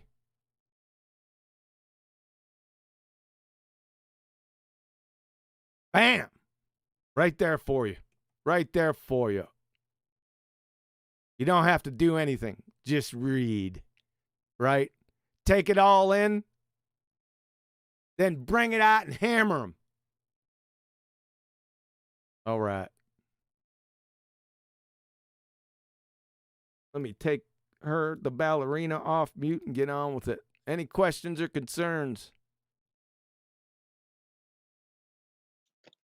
Yeah, I put the links in the chat for the flat earth proofs and the creator. Appreciate it. Thank you. Yeah. And you can also click through and come at the Teespring where you can get yourself your t-shirt and your hoodie, right? Yeah, we didn't have we didn't have the best timing on that. It happens that way, right? Well, we're going to go into winter time again, so the hoodies might be nice. Yeah, the hoodies, they're Although you are in a heat wave. yeah, I'm telling you, there ain't no hoodies coming out now. It is I gotta convert this to Celsius. It is 38 Celsius. Oh wow, that's hot. Yeah, nasty. Yeah, we're going through. You guys all have shades right in front of your windows, right? Yeah, we've gotten lucky now that we moved on to the weather. You knew we had to get there. We've gotten lucky here because my grass is usually dead by now. I've managed it through the summer pretty well. I think I did a good job, but it's usually pretty much dead by now. But we've gotten away with not getting really hot. We're getting paid back in spades right now. Yeah. Little heat wave going on. Is there a heat wave in Montana? You know what? I haven't checked the temperature up there, so that's a good idea. Well, if you're going to pack, then you need to know what you're going to pack. You might need that hoodie anyway. I might need that hoodie. Yeah. Yeah. I gotta check the weather. Thanks for reminding me about that. I'll do it later this evening. I'll look at the forecast we're still a week out, so. So what's going to happen next week? So BALLBUSTERS is not really clear yet. What are we looking forward next week? Next week, I'm going to run, the Bio Duel. Hey, Bio Fool. Yeah, you're finished. He's got a couple nupty clips on him. He fumbled, bumbled, and stumbled into 24/7 with his train wreck Cavendish. Yeah, he met the wrong guy. So that little debate, more like his debacle, is going to run on Tuesday in place of the show. And we'll have 2 numpty clips. I'll go ahead and schedule them in advance. There won't be any signature ones, but for Monday and Wednesday, they'll be in the breach. Oh, so we don't have to miss you then, huh? That much? Yeah, you don't have to miss me that much. Really? Chocolate, chocolate. You go ahead, chocolate. Hello. Hi, chocolate. What's up, Betty? Evening, How Chop. are you? You all right, bruv? Good. What's up, Adam? What's going on, guys? What's up, Kiwi? Nothing. Just hanging out, talking about Alice and Bob in Victorville. Alice and Bob still destroying the notion of a ball. That's great. Oh yeah. Just to go back to what made chocolate Coke for a sec. Has this guy done his own Cavendish, or is he just coming in trying to claim it's a experiment? About to get established, or is he blue balls? No, it wasn't Hillbilly Blue Balls, a redneck retard, aka the photosynthetic redneck. It wasn't him. It was Biofool. I think his name's Bioduel, Biohazard. He got Jedi mind tricked by Spurs Chemo to do this thing. I don't know what I haven't followed it. That's great. He set him up. He's just like, yeah. Cavendish is an experiment. Yeah, go with that. What? What was his point about Cavendish? Like, did it prove something, or was it an experiment, or? I have no idea, man. My question, and don't worry, you'll see what happens during the debate about it. You have to wait for a few minutes. You don't want to tell me. Okay. Yeah. You'll see what happens to that. I'm just curious, which direction did he go to? Like, is it proving an already out of date and debunked gravity from 106 years ago, old and busted, or is it actually an experiment that does, like, I don't know. I'm curious. So, who is this? Who? His name is Bioduel. I call him Biofool or just fool or moron, whatever fits. Well, he's an idiosyncratic morasophist. Morasophist? Oh, I'll look that up because I don't know what the fuck that is. Get you up to speed, Chocolate. Chocolate, let me get you up to speed with that word. The morosophy is a Dutch word, and it means it's sort of like people that have these sort of delusional ideas, and they make a theory out of it and are all about it and are the best purportants of their own sort of ideas. Like there was a guy Oh, like here in ballers. Holland that made a book full of these sort of morosophists, people that thought that there certain ideas were true, and flat Earth was one thing that was among that thing. So John adopted that morosophy word. Is it really Dutch? Morosophists. It's a Dutch word. I like that. Yeah, it is. It kind of rolls off the tongue well, you know what I'm saying? It's kind of cool. But when I was like, what the fuck? What is that? Yeah. As I read it, Bay, I didn't know the Dutch claim it. I'm looking at the Greek derivation, so it sounds a bit biblical to me. I want to hear it in a chocolate rhyme. Well, lots of morosophists in the end times, the foolish wise ones, is where I'm seeing it. You're full of the Sophie bit, the Sophia, the wisdom. You're full of knowledge, but it's moronic in its origin. Exactly. Yeah. But apparently, flat Earth is something that needs to be under the morosophists kind of category. They say, but they're totally wrong. And the fools will be wise, and in the converse as well. So yeah, maybe we're anti-morosophists, whatever that. Yeah. Or amorosophistic. Sorry, I'm totally rumpusing you. Oh, no. I just wanted to ask, who wrote the book that you were talking about, that this word derived from? I wanted to look at it. It's a Dutch guy. I think his name is Michael van Boxtel. So I don't think that you guys know him, but he has made a sort of a that word, encyclopedia on all these people that have certain ideas, and then he made it out to be foolish.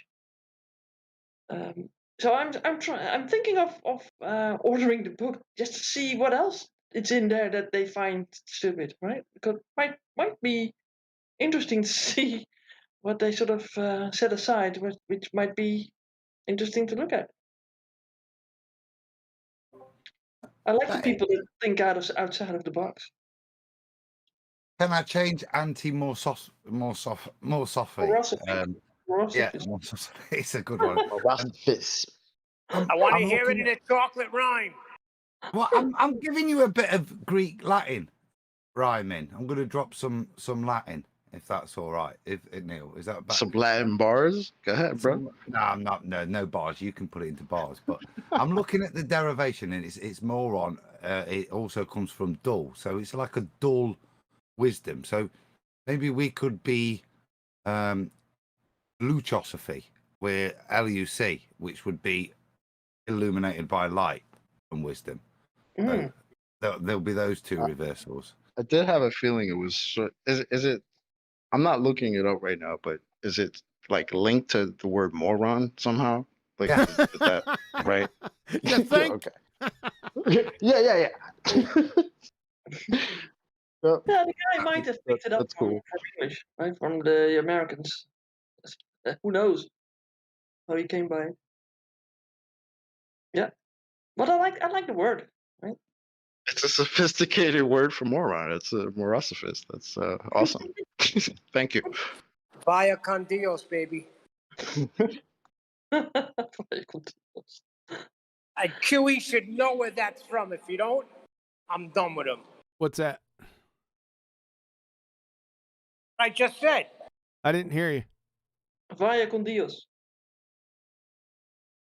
What? Vaya con Dios? Yeah, Point Break. You know what? Now I love you even more, QE. We got some bromance going on now. Yeah. That was a great movie, man. I keep on wanting to get. It's not on Netflix. It's not. I can't find it anywhere. I got to get it because Dude, I had to get that with the fire stick I got, and I spoke it in. Point break, and it came on. I don't know how I got it, but I can't get it again. Yeah, it's an outstanding movie, man. One of my favorite movies. You think he survived that wave? I don't think so. Too funny. All right, hey, listen, that's all I got. What? And it's Really? it's getting around that time. It's 11. We got about 5 more minutes, right? Let's go ahead and wrap it up. Shall I go from the top down and have Please. last words? Please. Okay. You're going to almost exactly again. You have some last words, some shout outs to do. Appropriate ones.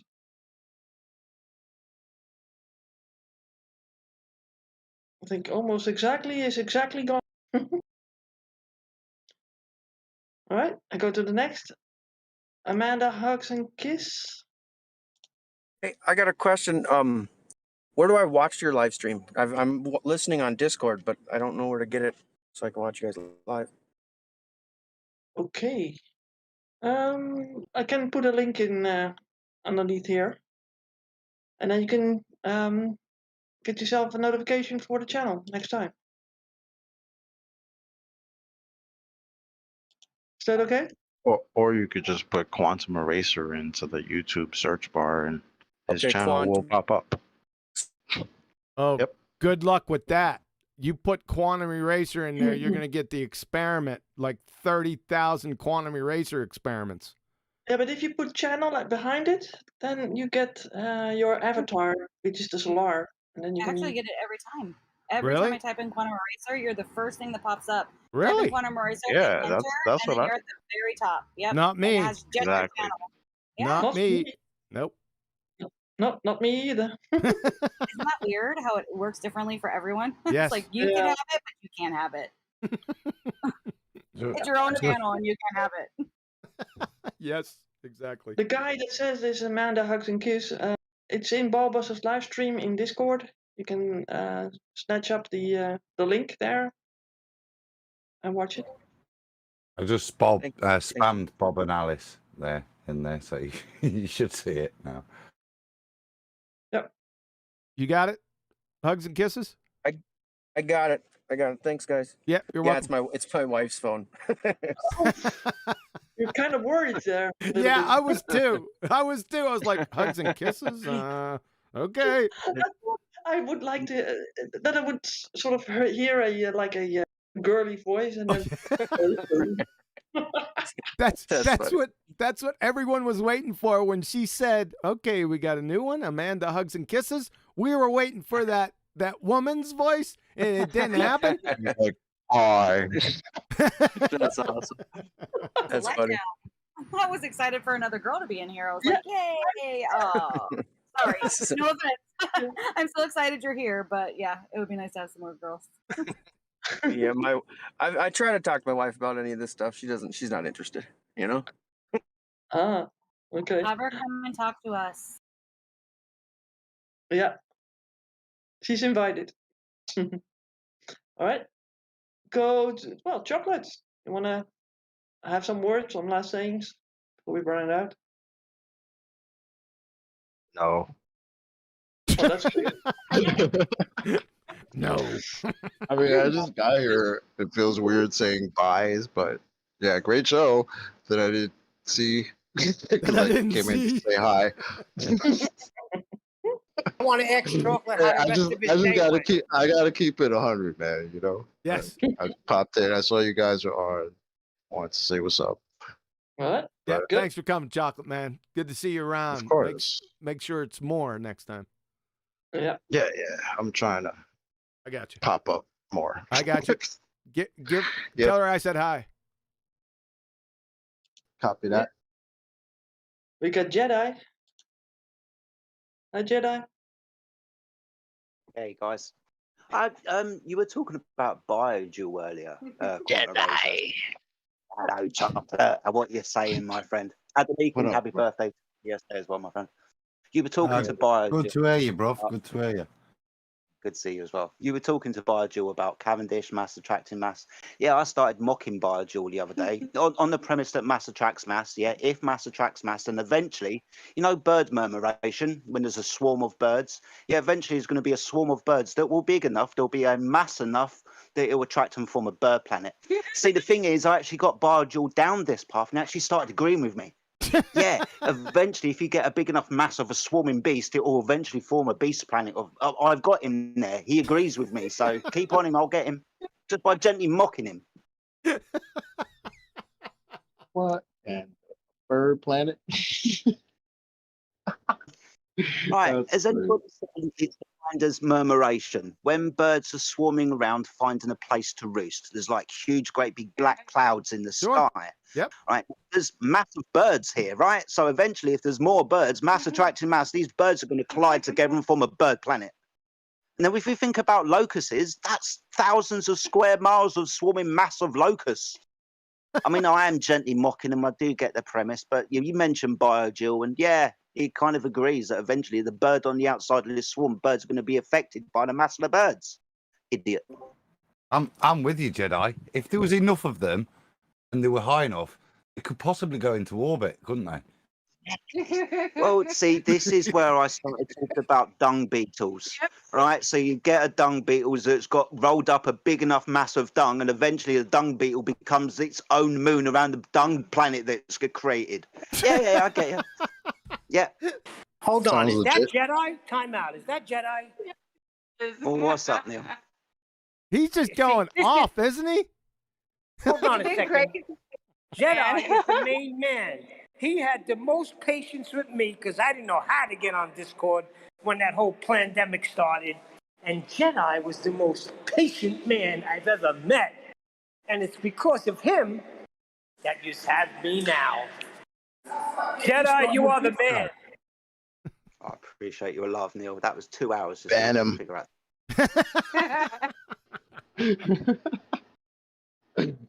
No, man. I do have It's good to a hear you, serious brother. question.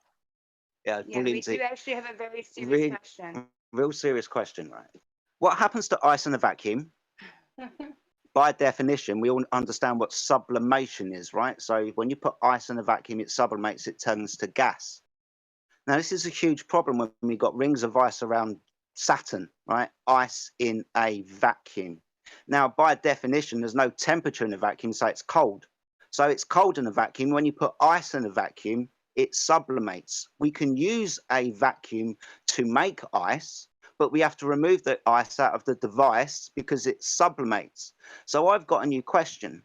Can anybody show me ice not sublimating in a vacuum? Because if ice sublimates in a vacuum, how the fuck have you got rings of ice around Saturn? Damn, you come in with an attitude too, man. Comments? I'm like motivated. I'm Going getting, hard. hold on. I'm getting ready to close out. You're like, I'm motivated Hard now. to I did, see. charge. I mean, I might be completely wrong, right? But it's just a question because ice, sublimation, right? Yep. Ice in a vacuum, that's what it is. It turns into a gas. Right. So then I've had conversations, people saying, well, you know, the ice is cold. Yeah. But it sublimates in a vacuum. Yep. But the vacuum's cold. Yeah, because it's got no temperature in it. The ice is in it. That's the cold thing. And it's in the vacuum. Because it's supposed to be ice in the vacuum up there, right? You're right. Cool. Enjoy your vacation, by the way. Thanks, man. Thank you. Appreciate That's it. what we were. I have a feeling if they could have shown that, they would have already. So Exactly. maybe that's some homework for them to go do. Look into that. And by the way, what vacuum? And Yeah. yeah. So good luck with all that, ballers. Hilarious. Adam's here. Maybe Adam knows a little bit more about this than anybody else does. So I'd like to hear Adam's feedback. Oh, not now, sure, show and stuff. So if anybody's got any answers for me or anything, they can DM me. Oh, you're finished now. You said Adam's getting ready to chime in, man. Just having a quick sip of whiskey. Right It's there. it's a vapor Rum. pressure game. It boils down to just vapor pressure, man. It'll sublimate it immediately, right? Certainly, the boiling point, the freezing point. Yep. We're all affected with regards to pressure. That's why when you talk about water boils at 100 degrees, you do qualify it with a STP. Yep. Chocolate hit it on the head, to be perfectly honest. What vacuum? You can theorize all the nonsense you like, taking it out, thinking about water being actually quite a special molecule, and theorize all sorts of nonsense of how it'd behave if you got enough of it out in the vacuum of space. But that's the reality. You've got to go to a place that doesn't exist to theorize these things, to see it, to then realize the postulation that light in the sky with the twinkly bits around it is what they claim it is, which is, as Jedi explained, just completely against everything that you actually could witness with regards to the behavior of ice in a vacuum. It would still sublimate. I get your point as well, because it is highly theoretical. This place doesn't exist. The best vacuum we get here, I think it's like 10 to negative 6, maybe 8. That's Nope. supposed to be 10 to negative 17. 10 to up negative there. 6. You got it. Yep. Yep, 6 first time, yeah. So 10 to negative 17. Yeah, I guarantee you they've never shown anybody that. Right? They can't show me ice in that type of vacuum and what it's going to do. But all they can tell me is that ice in the vacuum sublimates. Okay, thanks. Bye, ice in vacuums then, right? Yeah. In fact, Yeah, it's contradictions everywhere. sorry, in fact, no vacuum, because well, I've just put gas in it. No. Exactly. Question, Jar. Do they fake Google ice and see what crystals? goes. Jedi, you guys are Been a while. roboting. Go ahead, Adam. Just a quick question. Do they fake ice crystals on the windows of the ISS? I don't. You know what? I've never looked on the windows. To be perfectly honest with you, I don't know. But wait a minute, they're in Narnia, right? Yeah. That's what he's going for right there. And they were right. Chocolate was right to just nip it right in the bud. What vacuum? I was going to ask, did they demonstrate gas pressure on a container? Yeah. Nope. Is Neil in a vacuum now? I mean, It sounds like it. well, like an echo chamber or something. Huh. He's in a big hallway or something. All right. Yeah. Remember, we're trying to round out here. Yeah. Let me shout out some to super chats because Okay. People super chatted. Would have known, huh? Yeah, got lumpy gas in a vacuum, and he says the practice act of being a more on. And we got Sasha Unitex Femu, and he says, "I'm too late."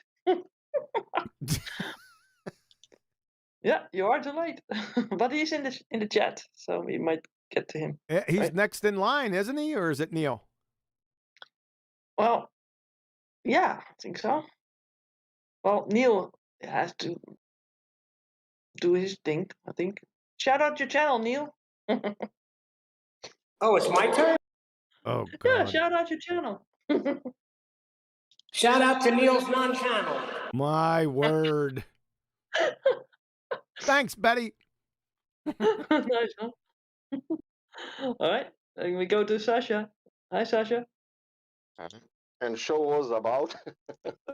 The show was about Alice and Bob. Oh, okay, then I know everything. In the golf on top of the ball. Yeah, you do. Today, Q, if you want, today Rumpus and Poppy was on Nathan after show, blah, blah, blah. And they were speaking about that bridge, that bridge, what is curving. Poco, what, I don't know the name of the bridge. Yeah, like Pontchartrain. Yeah. And they are saying something, I don't know, the elevation of that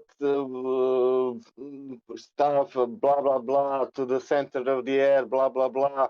And I asked them, okay, where is the drop? There on the end of the bridge. And he's saying yes. Okay. And I ask him, I'm on the end of the bridge. What is going on? If I turn around, can I see the bridge up now? And I didn't want to answer. Right?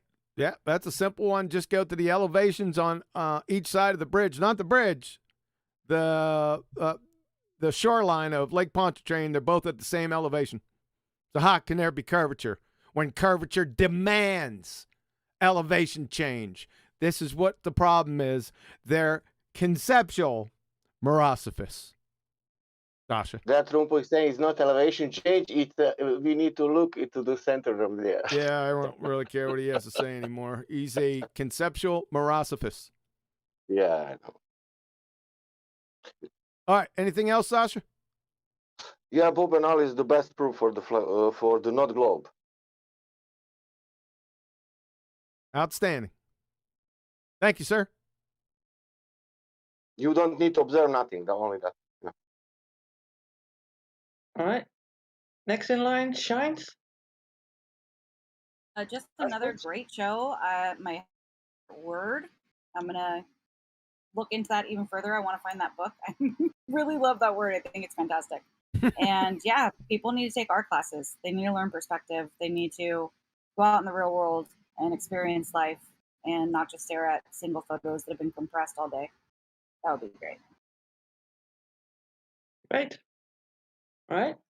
Okay. Can I say something on that? Yeah. You know what's funny is that when we first got into this, like the ballers would tell us that perspective is something that only exists in our class. We had a Glober say that to us. Yep. Or trying to describe perspective to them, and they're like, nah, that's just that's just stuff you use when you're drawing. That's hilarious.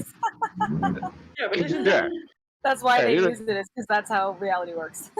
Yeah, yeah. Amazing. That's just cartoons. That's not real life. Oh, okay. You sound coherent. So yeah. I just wanted to add that because that's hilarious. Scientists use orthographic view, Chocolate, don't they? That's Oh, of course. Of course they do. or ballers. What's the point? All right. Then we go back on to Scratch It's Flat. Okay, can my question not be about the show? Depends on if it's a big topic that you're going to. Well, I just want to ask Huey. I was on Jim Panda's earlier today, and My obviously condolences. they're what? My condolences. I have a just shower? go there for entertainment, but obviously they did the same old crap. Science doesn't prove anything, and there is no real scientific method. Now, Yeah, I know. well, here's my question. He actually brought out, put up several citations of professors and stuff saying there isn't a scientific method and Really? stuff. So Well- how do you respond to that? Well, you go to the people that put those citations up, and they're all pseudoscientists. Check them. Yeah, and ask them if they are able to give you multiple ones and give examples of how they are applied. Yep. There's so many scientific methods. Then you ask them to give you one. Ask for the second one. The second in line. Yeah. Because literally, like it stops them right there. Like, oh, okay, there's more than one. Okay, so give me the second scientific method. Go for it. Well, yeah. And Chocolate, do you remember the time when science was proving and when we were the science deniers? 3 years. Oh, yeah, ago. that's what I That told was- them. I said, so you're basically denying science then? They said, oh no. I said, well, you're denying the scientific method, and that's what science is. And it got crazy. But I asked them why 5 years ago, they were saying, we have all the science that proves that we live on a magical spinning water ball flying around in a vacuum, right? We got all the science. You guys are denying the science that we're presenting to you, right? You all are just science deniers. So what do? Okay, Can we see your science? Can we see that? Can we see all your validated experiments? And look where we are. Look what they're telling you right now. Yeah. Science doesn't prove things. Are you serious?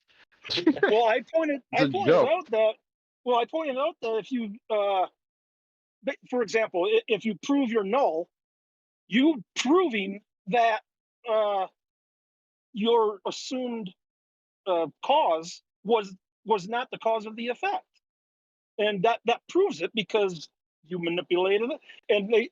And basically what I got them to admit was the only hypothesis in an experiment that you can prove is the null. Incorrect. Incorrect. You never directly test. I know. You never directly test. Relax. Sorry. You never directly test the null. It's a default. You don't test it, right? You can prove your alternative hypothesis. It happens every day. That's how you falsify the null, is by ipso facto validating the alternative. That's John. That is the first step down the path of the mugging off. As you enter down into pseudoscience, as you go into academia and you're presented with all these things and look at all the stuff that people quite with genuineness present as science, that's that first step. If you take that, and accept that that's now the premise of science, that the way we work is all we do is set things up to disprove the null, then that's the antithesis of what you actually should be setting out to do. It would be a shed load easier to just disprove nulls. It doesn't do anything really other than affirm something along your journey. But you've got to be on that journey and really testing things. So that is the first step towards accepting pseudoscience to me. That you accept that first premise that the whole methodology is set up to work with the null. It's not. Yeah, but listen to what they're telling you. They're telling you the only way to prove something in an experiment is to use the thing that you never test. Well, yeah, I pointed this out to him. I said, okay, how did I put it? Basically, if you don't manipulate it, if you manipulate it and it doesn't happen, you prove you're null, but you're not trying to prove you're null. You're trying to prove your alternative to see if that, and I said that, like, for example, heat causes water to boil. And they said, well, how do you know that? I said, well, it's been proven through scientific experiment and everything. They said, well, how do you know it wasn't? They said, how do you know it wasn't something else that did it? How do you know it was the heat? This is the bullshittery, isn't it? Yeah. With all these things that are repeatable, demonstrable, we can do it. So we don't have to have this false way of getting to the truth. Because the experiment itself is solid. It gives you a clear outcome with both the null and the hypothesis being demonstrably obvious to you within the validity, the construct of the experiment. Now, for you to just then work with the null means there's something smelly in your experiment to me. That your setup isn't defined enough and robust enough to allow you to accept the hypothesis anyway. And that's what they're saying in this. We'll set it up a bit shoddily so that we can accept the null, but the actual hypothesis itself, we couldn't accept. Well, then that's a bullshit experiment. But then what happens if let's say they even try to test the null? So let's say your null proves to be false. What now? You can't test the null. Exactly. But I'm saying, like, even if they could, in some theoretical sense, if it's proven false, then you've just proven the alternative. Right. But then you're testing in the experiment. You're trying to see a cause and effect. Okay, so for the experiment to be valid, The experiment's got to be able to pick up the cause and the effect. It's got to be there. Yeah. If you've got your null, you don't learn anything other than you thought your supposed cause and effect isn't your cause and effect. But I can't believe in they've gone doing down that, this route. This is unreal. Can I ask, That is it they've null reached this nil? level. Hold on a second. Adam wasn't done yet. Go ahead, Adam. Sorry, Adam. Can you see how it's that? I'll bring back to the first interjection I had. It's that first step to allowing the perversion of the method. If you're prepared to go down the route of exploring nulls, then you're lost already, because you've already abandoned the scientific method in doing so. You're into the realms of psychology, where nulls have a meaning, actually, a real meaning. Because this is an observational studies, not science. Yep. Well, their main argument was that if you prove your alternative, you're really not proving anything, because you don't know if there's something that else is happening that you don't know about. Yes, you do. That's why you're Well, that's what I manipulating told them. that's the whole point of the experiment, is manipulating the independent. These people are more. I'm going to tell you what they are. They're conceptual. They're conceptual morosophists. Can I ask you a question, please? Go ahead. Is it a null, another result of the experiment? The whole mission. Maybe this is easier to understand. The goal is to falsify the null hypothesis. How do you do that? How would you falsify? You would confirm the alternative. That's the goal. That seems real basic. I don't even understand. Like, bro, if this is the type of conversations you're having with these clowns, I mean, just take a step back and look at that, bro. The same guys told us we got all this science that proves all this shit. Telling you now, you test the null. Science doesn't prove things. First of all, why are you testing the null if science doesn't prove things? What are you doing anyway? Right? Like, are you out of your mind?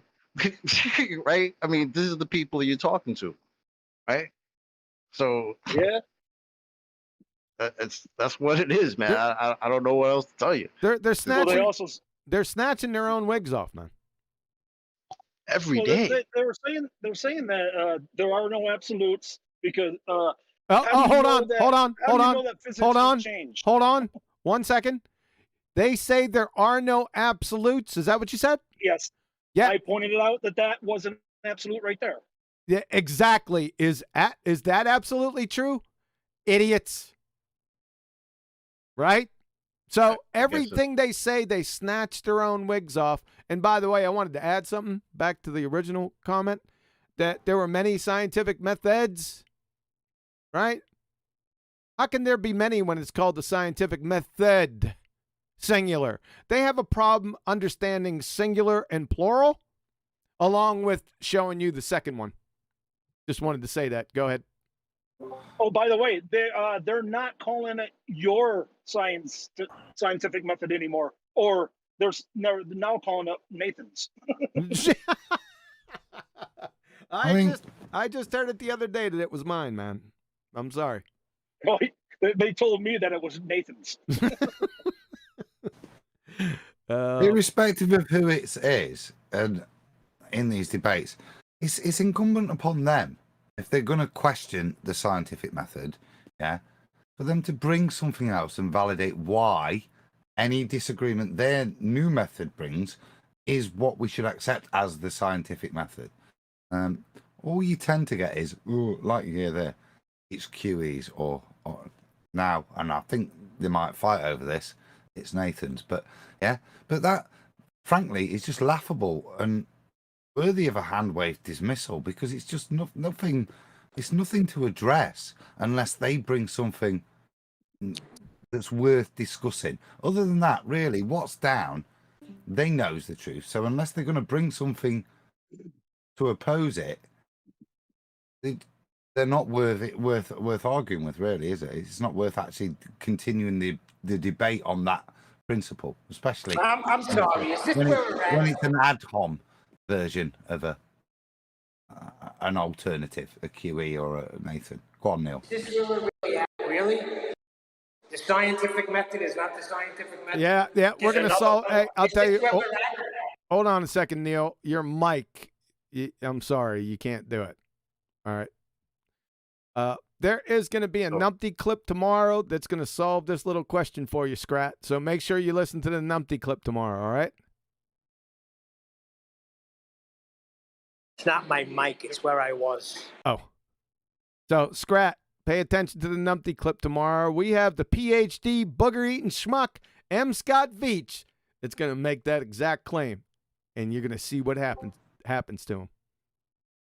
Okay? Good. QE, right? Or chocolate or Neil.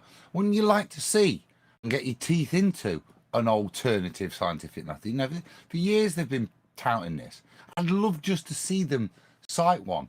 Yeah, and try and validate it. Come on, give us a go. Yeah, show us the method, right? The second method, and then show us an experiment validated by it. That'd be cool. Guess who was the first one to challenge them on that? It's like a wild guess. Show us the other method. Guess who that was? Live on a show. Guess who that was? Yours truly. Yours truly who? You. Nope. They're on this show. Betty, then. They're on this show right now. Hey. Yep. Betty. Says profound things. Yeah. Nice. She's remaining quiet right now. I don't know why.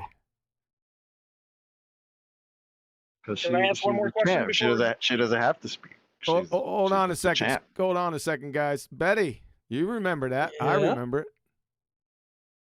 What's up? When somebody said that there was many scientific methods, you challenged them directly. And it was Shamalama Gamma Panda Ding Dong on a live show, too. Yeah, that was a long time ago, wasn't it? Yes, it was. Oh. Yeah. I think I asked So- him, okay, give me an example of another applicable scientific method. Right? Yep. He never ever gave a comeback, and it's all let me finish.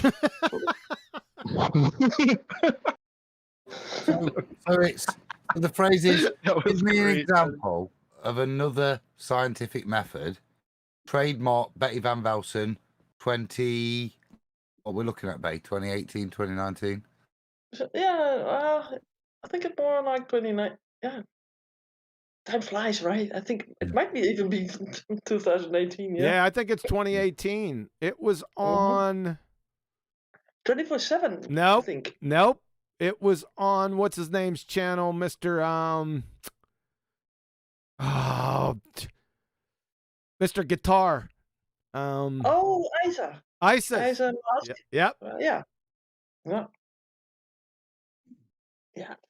See, I even forgot that. Yep. Can I ask one more question before you Oh move my on? goodness, we're gonna go 35 minutes more. Scrat what? Sorry. Am I correct when I say that if mass attract mass, gases would be impossible? Number one. The fact that Yeah, but you don't roll on from that. But the first thing you do, remember the first thing I always said when you get into a discussion like this is always have them define their terms. So you just brush past. You're correct, but you just brush past what the heck is mass. Because they're not going to be able to define it. Right? If they pull the little resistance to the acceleration, then it boils down to given the resistance to acceleration, the resistance to acceleration will attract the resistance to acceleration. You got a big problem there. I love that shit. Yeah, I used that before. My answer to that one would be, yes, it would be, but only periodically.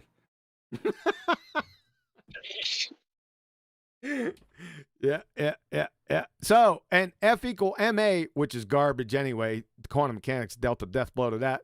So put define.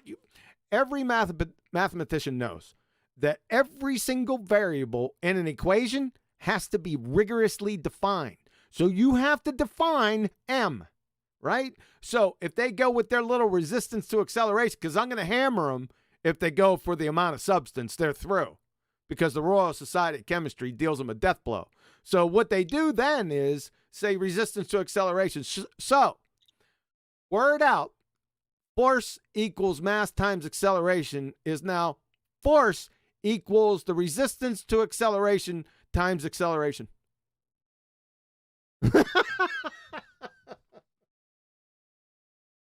Not to mention, all of that was debunked 106 years ago by their other priest, Einstein. So Exactly. they ain't talking about anything. Well, they just ignore that. They say that didn't happen. Oh, of course. They're trying to Jedi mind trick themselves. Yeah. Like this is what they do, man. It's all tactics. This is all they have left. Now they snatch your own wigs, man. They're conceptual morosophists. Yeah, Like kind of concept, like no way you're double off. speaking maths, John. That I'm to done, their thank you. credit, allows that double speaking math shows it's not reality, and that's why you've got a discipline called theoretical physics, where at least, and he's in the chat now. What's his name? Michio Kaku, and Chocolate will be able to cite it. At least he admits he's not doing science. Not, yeah. What is it? It's leaps of faith, Chocolate, isn't it? It's, you know. Nobody that I know of in my field uses the scientific method. It's leaps of logic. It's seat of the pants. It's guesswork. I thought the scientific Kaku. method. I thought the scientific method didn't exist. But I mean, that's what according to them. But Watch apparently, Michio Kaku knows it exists. Just listen. Stay tuned tomorrow, and you're gonna hear. You're gonna face plant into the cement pond after you hear this nonsense. Just wait. Well, isn't theoretical physics? Isn't that an oxymoron? Because theoretical is not real, and physics is about the physical world. Wouldn't that be an oxymoron? It is. I went over it today in yesterday's Numpty clip. Yeah, it's fantasy.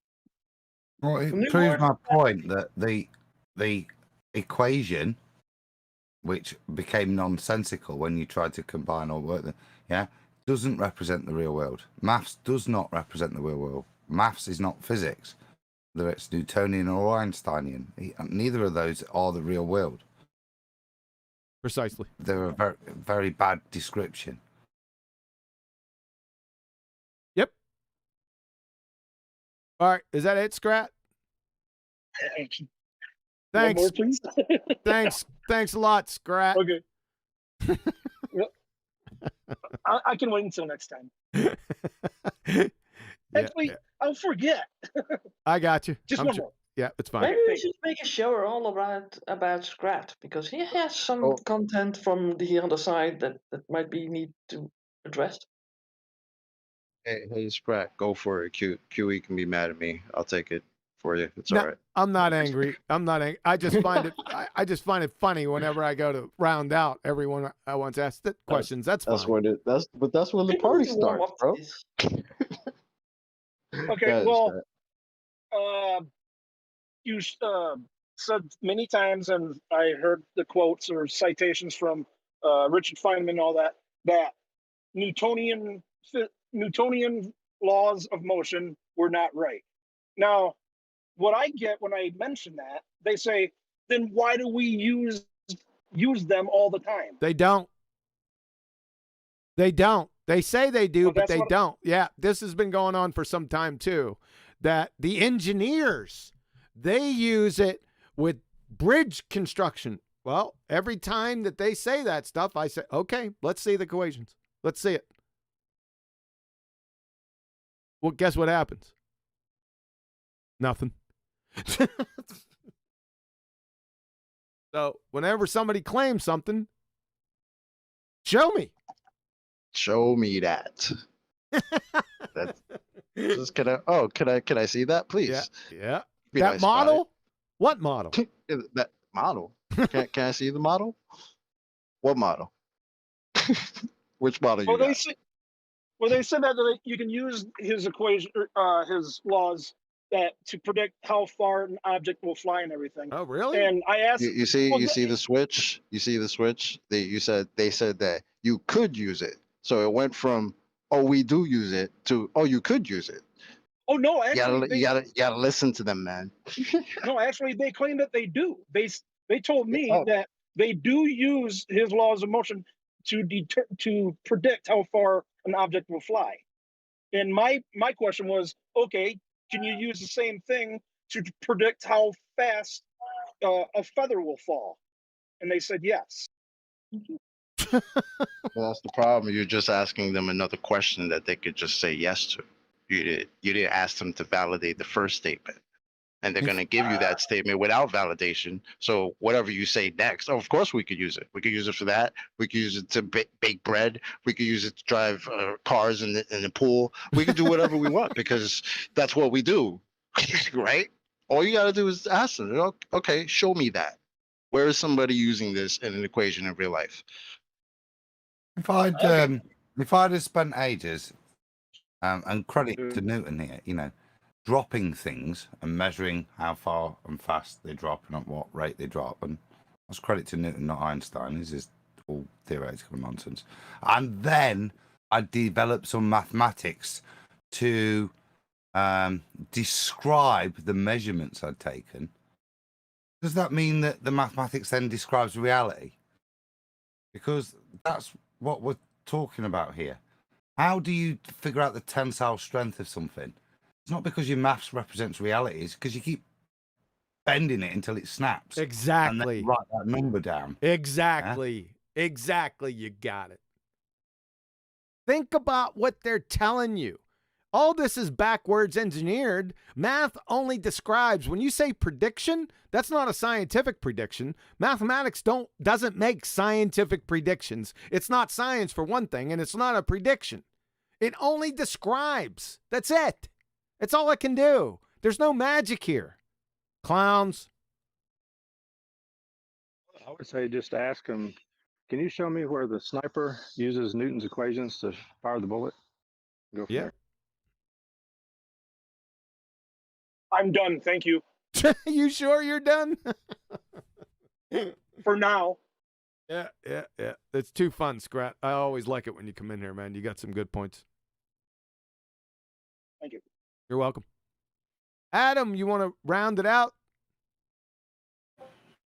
Feeling pretty round right now, to be fair. So yeah. Cheers for a good evening, mate. It's been fun. Did 0.3 ever end up giving you your money? Don't mention the 0.3. We always go to 0.5A. I'm happy with 5A. It's 5A, 0.3. I think 5A has got him, though. 5A. Wait, 5A owes you more money than 0.3? God damn it. Made me angry. Yeah. I'd just like to point out, you know, that a stratified atmosphere does not, you know, in any way, in no way is it commensurate to any actions of Snell's law. In fact, we don't see it. So I have to flim-flam and call it, what's it called? The halo, the Ray paradox. Horizontal Ray paradox. Yep. Oh, thank you, yeah.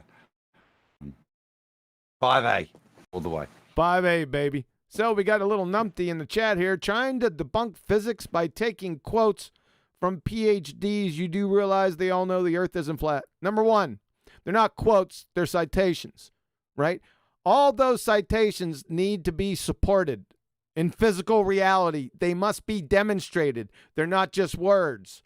Any citation that you have is essentially on its face, guess what? Baseless assertion fallacy. I don't care who said it, unless you can demonstrate it. So your second part of your question, you do realize they all know the earth isn't flat. Really? So bring them out here and have them demonstrate it that it isn't flat. Simple. Other than that, You're just a numpty. You're a pretender clown half the too. I time- exposed you more times than Mae West, little Navy boy. Half the time we're using most of these clowns as hostile witnesses against your own damn claims. Exactly. Like, They don't. what are you talking about? They don't understand that concept of hostile You need to witnesses. pay attention. It's getting late in the game. Y'all getting long in the tooth. This is getting ridiculous. Science doesn't prove shit. You don't have a ball, but you used to. Might want to work on that, guys. Sorry, Kiwi. Got it. Yeah. All right. Well, science doesn't prove something, but scientists all know that it's a ball. No. How do they know it if science don't prove nothing? Yep, they're snatching their wigs off, man, left and right. All right, Betty, take us home.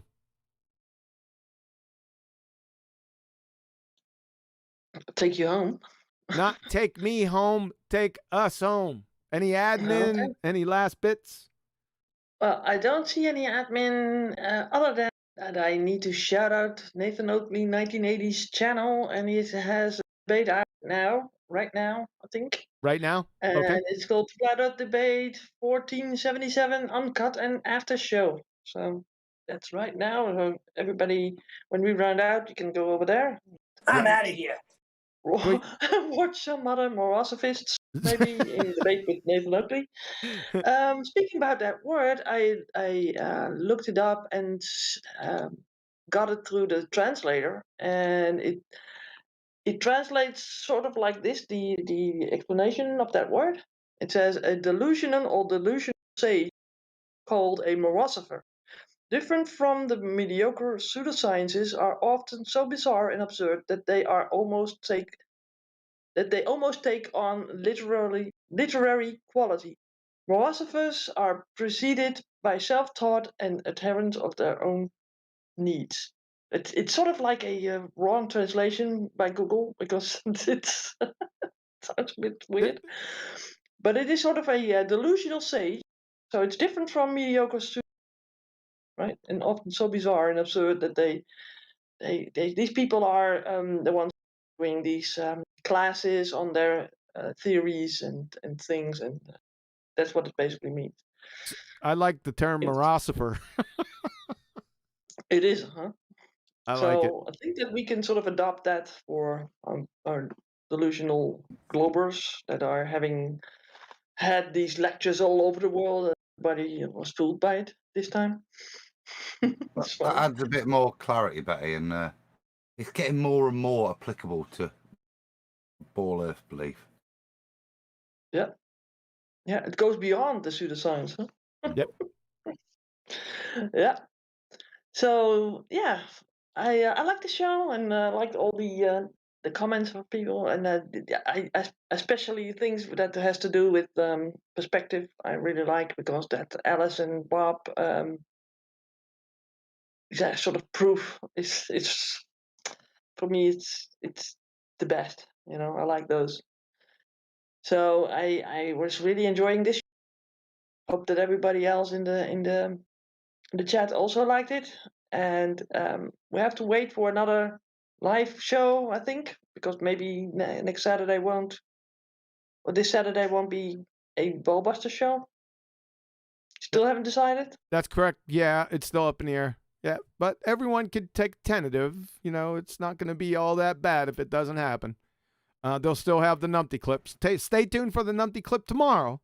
Remember, it's going to be M. Scott Veach with the science, so it's gonna deal directly with what Scrat was talking about. So one quick question: when should I tell Marie what time to plan tea for roughly? Will it be Wednesday, Thursday, late Saturday afternoon? In terms of it, is what?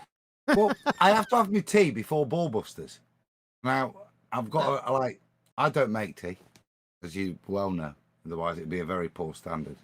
Are we at Ballbusters on Saturday or not? Obviously, I'm prepared to wait, but I might just get Marie on the line, QE, next time, my wife, and she's going to need to know. He needs to know if it's there or not, right? Nathan said, You may need to shout me out again. Yeah. It needs to be round out and then stay there, right? Needs to linger. Yeah. Has Nathan got a show on? Yeah. Yeah. I like If, this. if you read earlier, Nathan had said that he was trying to clear it up for us. That he said that the scientific method is yours. He says no. What's his is the begging the question fallacy. That's his.